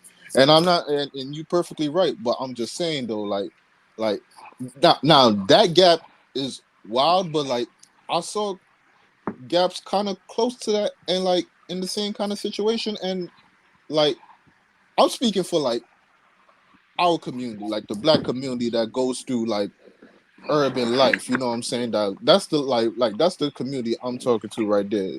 Some people might not be in tune with these kind of situations outside of these communities sometimes, but like, I saw people live that. Like, I saw them go through that. Like, they handle it perfectly. Like, they didn't ruin their mind. They didn't get walked into it. They didn't let that lady or whatever put them in a bad situation. Like, they did their thing. And like, if anything, they got more respect. There was more crown for it because people like figured that out about them and knew that about them, and like, they put more respect on their name. So like, I don't know.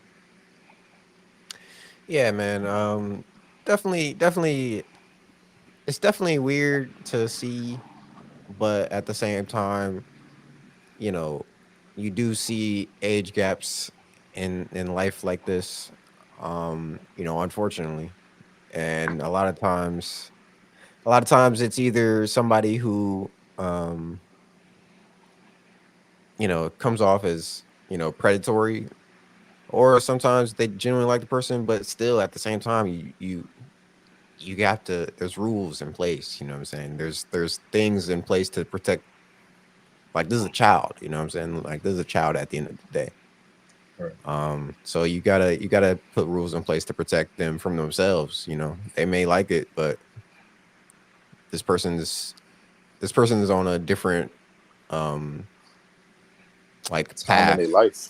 Yeah, they're at a whole different time in their lives compared to you. So yeah, that's just something that I wanted to bring up to you guys. It's a great discussion. You know what I'm saying? Great discussion. But there's one more thing that I want to bring up, and then we can go ahead and close out the show. So I don't know if you guys seen, there's a movie coming out called Rebel Ridge on Netflix. I don't know if y'all have seen like the trailers for this at all. The black nigga that's fighting the cops, Bruh. So it's starring Aaron Pierre, Don Johnson, and Anna Sophia Robb. It's coming out on Netflix September 6th. And I saw the trailer for it, and the trailer looks fire. I ain't gonna lie to you. it was a movie at first. I ain't gonna hold you, does it? It's a movie. Yeah, it's a movie. It's a movie. Oh, it's a movie. I thought it was a series. Oh, what? Nah, yeah, it's a movie. It comes out September 6th. The premise is basically this guy, like, some crooked cops arrested his brother. And so this guy, when he went to go try and get his brother out of jail. It's not his cousin? I thought it was his cousin. So it's not his cousin. Yeah, maybe cousin. Yeah, I'm not Yeah. I don't So know, that trailer is crazy, but my fault. yeah, brother or cousin. When he goes to try and get his cousin out of jail, you know, the crooked cops basically are telling him, nah, like you're straight, bro. Go home, go back to where you came from. This isn't for you. And I'm like, all right, so where is this going? Throughout the trailer, he's so he leaves, but not before he's basically starting a war with the crooked cops in this town. He's trying to get his cousin out, and it's just crazy. Like he's doing takedowns. He's got grenade launchers. He's got shotguns. He's got everything. You can't explain possible. this, Guzzle. I know it's hard to explain because you can't explain this shit It's right just here. wild. Obviously, the comments for the trailer are wild, basically saying, "This is another movie that's meant to divide us." And my thing is, I just think it's gonna be a great movie. You know what I'm saying? Easy. What do you think about it? Like, you've seen the trailer? I saw the trailer. What do you think about it? I'm not gonna lie to you, Guzzle. I'm gonna be completely honest. Like, hopefully that shit is fire because like it looked like some action type shit, like all type of a lot was going on in that trailer. I'm not gonna lie to you, a lot was going on. But I'm gonna be completely honest. A black man fighting the police in a town, like, bro, I don't believe this right here, bro. Like, you not like, bro, you like immersion all the way out, bro. Like, immersion all the way out, bro. Like, you lost me, bro. Like, ain't no way, bro. Like, yo, the minute a black man raise his hand against some white police officers and kill them, then you got grenade launchers, you blowing these niggas up, you taking them down and all type of shit. Like, pause, like, bro. No way, bro. Nigga, the Homeland Security coming for your ass. Like, you're not right. You hide it in the city still. Like, yeah, they looking for me. Like, no, bro, nigga, FBI coming for you now at that point. Like, what? Like, what? Yeah, that's no way, that's bro. why that's what I'm thinking in the movie. Like, this seems like a situation where yeah, the FBI would get involved or SWAT. Like, in the trailer, all you saw was like 3 cop cars. Like, where are the rest of the Where's everybody at? Where's the Where's police everybody force? else? Where is the task force? Where is backup? We have threat number uno right here. Bam and Breezy, I don't know if you guys have watched the trailer. Nah, it sounds like a black exploitation film. That's what it sounds like a I'm gonna get you sucker type movie. But I don't know. I didn't see the trailer, so I can't say. I'm wondering. Actually, I can't even play the trailer on here because it would get copyright. But I don't think you can play the trailer. Yeah, Bama. Have you seen the trailer, Bama? Yeah, I think I did see the trailer, but I don't know. Like, I don't even watch a lot of movies. Like, I know they do the propaganda shit in the movies.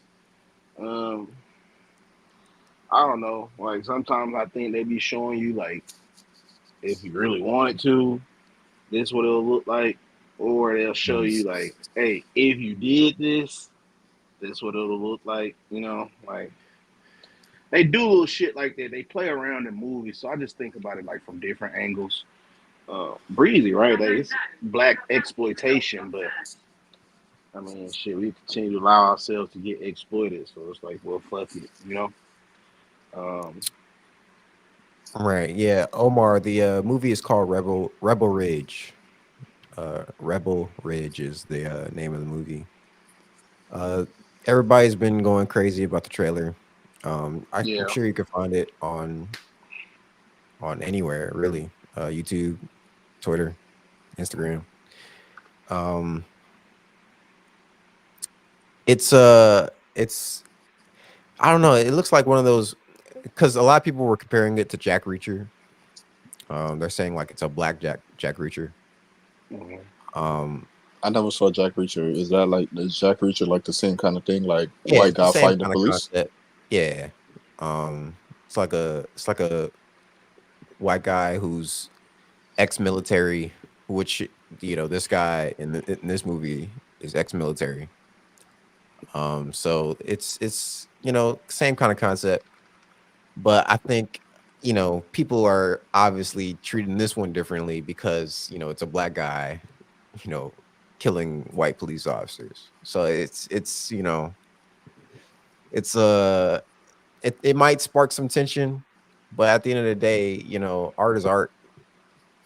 I think no matter the case, I think this is a story that, and it doesn't seem like that's going to be like the main focus of the movie. Like the main focus of the movie obviously is going to be the story between him trying to get his cousin out of jail.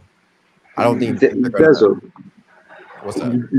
I think it's interesting. I just want to say this. I think it's interesting that they trying to promote something that they know that we don't want. We not a people that want war and try to take it to them. All of the shit that we've been through right now, if we could just stop everything and it just be good from here on out, people will be fine with that. We want the bullshit to stop more than, hold on. I just think we want the bullshit. We want the bad stuff to stop more than we want to go to war with them. Like, you know what I mean? Like, seriously, like, I don't think that narrative is said a lot or said enough or said at all. We don't. There's a part of people that don't want the war. They just want it to stop. If everything bad could just stop and we could just go from here, that'd be great. Not to say that's going to happen. I'm just saying that to say everybody don't want war, even with knowing everything that happened in history. Still not want war. Still feel like that's not the answer. There's people who feel like that. And I'm just saying those people have a perspective, and I could get some of that. But at the end of the day, I don't know, man. Movies like this kind of paint a narrative that, you know what I'm saying? Like, what are we supposed to do with that? I'm gonna watch the trailer, and then I'll be ready next No Snooze, right, man. For sure. My thing is, Breezy, like, they might not be, a lot of black people may not be, may not want the war, like, and that's factual. Like, I don't want to go to war with nobody. You know what I'm saying? I'm straight. I'm cool. But at the same time, it's like a lot of people in our community, we do a lot of things out of ignorance. Like, and it's a lot of people who are willing to say things like, yeah, I'd kill a cop, you know what I'm saying, or stuff like that. Knowing damn well you wouldn't though, you know what I'm saying? Like you wouldn't when it's time to actually, show that you about that. Like, y'all stand on the sidelines and record while cops are doing stuff to your people. You know what I'm saying? Like, you're not really about what you say you about. So at the same time, like, yeah, I know, like, it's a lot of people who aren't ready for that, but it's a lot of people that give off that bravado, that talk, who say things about white people that can come off like racist, you know what I'm saying? Like blatantly racist statements. And I think this movie is like basically a way for a lot of black people in our community to get a lot of that out of their system. You know what I'm saying? Like maybe a lot of people who want justice for injustices that we've received, they can put themselves in the shoes of this man and be like, yeah, this is the stuff that I wanted to see. You know what I'm saying? I don't know. That's just how I'm thinking they can market it to us. You know what I'm saying? Like, that's just the way I see it.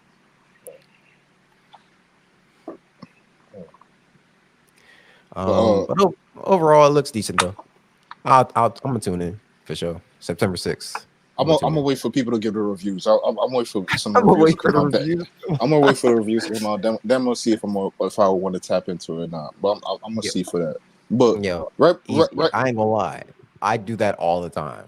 Like You got to, that's all. You got to. My girl gets pissed off about how much I look at reviews for things before I do anything.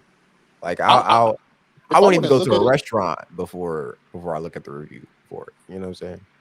I mean, if I really want to go, I'm gonna still go. Like if I really want to see the movie, I'm gonna still like go see the movie. But like I got no problem. Me personally, I got no problem with spoilers. So like you could tell me everything about the movie like right before I see it, and I'm still gonna enjoy the movie like I never saw it before. Like I got no problem with spoilers. So like facts. Me personally, like I would like to see the reviews first to like if like because I might get myself hyped up, and then the reviews say like, "Yo, this movie was terrible. They didn't know how to construct a movie." So I don't want to I don't want to get fucked up like that. That's the sole reason I read manga, bro. I know y'all probably not might be anime nerds, but I read manga, bro. Then that way, when you go back and watch it, when it get illustrated, you could be like, "Oh yeah," like they leave out parts or right, you know what I mean? It's a lot you get from even with books back in the day. Like when you see movies released about it, like Friday Night Lights, like that. It happened nothing how the movie portrayed it. First off, the niggas got blew out 42-14. Not in the state championship, in the quarterfinals. Them niggas milked them niggas. Not only did they milk them niggas, that exact same year, them same parents protested and got mad and tried to act like them players was older than what they really was, when really them kids was just good. Dallas Carter was just their year that year. They won state after all the court shit, but tragic incident with that. They also made a movie about it. Them niggas robbed a fucking gas station after they won the state championship. And all them niggas that had them offers. And what was so crazy, one of them was Silver Spoon, black kid, bro. Like, and he was like the main culprit. Like, and they robbed the store, bro. And them niggas got like basketball numbers, like 20 years. Like, yeah, because it was in Texas, bro. Texas just eradicated slavery in 1985, my nigga. Like, no, they're not gonna play with you. Yeah, Texas is wild. Texas, they took the word slavery out of textbooks in Texas. Yeah, what? Yeah, they're trying to get rid of the word slavery in textbooks. It's starting already. It was already start. But look at this bullshit already. Yeah, Texas is a wild place, bro. Texas is wild. Florida up there too. There's something in that water, boy. There's something in that water. I think them trying to whitewash slavery is the craziest thing I ever heard, bro. Trying to paint that narrative, that's all. Yeah, once you control the narrative, you control information. If you control information, you control the masses right there. You know what I'm saying? But real quick, Des, right before we head on out of here, I got one little quick thing. I got this one little quick story I just want to bring to your guys' attention. So, supposedly, the Fugees had a 2024 tour that was going to go down. But 3 days right before their first show was about to go on the road, the tour is canceled now. All tours, all dates, all bookings are now canceled until further notice. I just want to bring this up real quick to just talk to you guys and just say, we all love Lauryn Hill. She has possibly one of the top 5 to 3 albums of all time. But we're not going to act like this lady's not a problem. We're not going to act like she don't have some problems going on. That's all I want to say. Yeah, man. It's unfortunate too, man, because... And I'm not trying to throw the bag on her, but I just have that feeling, boy. I just have that feeling. I'm sorry. I really love Lauryn Hill too, man. Like, but it's just once she got out of that, once she got into those contract disputes and trying to, fix her deal, I don't know. It's just a lot of that probably took a lot out of her. And I can't really blame her. You know what I'm saying? Like, fighting that long for your publishing rights, for your deal, for all that. Bro, the fighting that music long. game is such a grimy play. I did not realize is, how man. grimy the It fucking really music is. game is, dog. Like that 360 deal shit, That bro. 360 deal, bro. That shit Bama. happens a lot more frequent and to a lot big, like the big like names you wouldn't even think. Like, dog, that shit is wild, bro. Like, But them imagine. big names that you would think like they would never be caught in those kind of situations, but the music like how you said, the music business is dangerous. They know how to twist shit. Like if you're not prepared for a situation, like they know how to take advantage of you. Like, Yeah, and it's just unfortunate, man, because I'm not sure if Lauryn Hill is the reason why the Fugees tour got canceled, but I mean, you can guess. You can make a educated guess. I'm all I'm gonna say is this: what more times than not, she's the cause of a problem.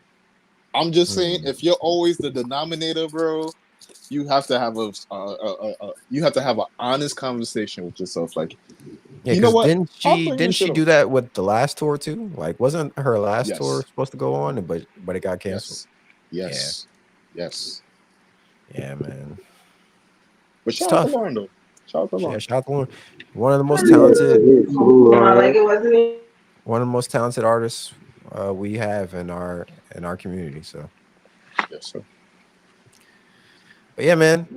If that's it, then that's all I got for y'all, man. So we can go ahead. You got anything else, man? Breezy, yeah, I got anything. I'm good, bro. Yeah, I appreciate this. I'm gonna run this back. You know what I'm saying? Until next time, man. I love this show, man. Yeah, I definitely gotta catch the replay of the Ox Court from last night. I didn't even know Ox was going to go on, bro.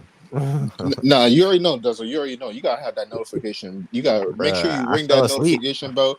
Break that bell. You gotta make sure, because these Ox Court, these graveyard shits just be popping up out of nowhere. Yo, even the champagne ring, that shit pop up out of nowhere too. Yo, Duzzle, I'm not gonna lie to you, dog.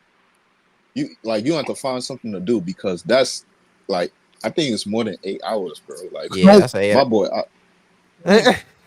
Oh shit, dog. I'm tell you, my boy's girl.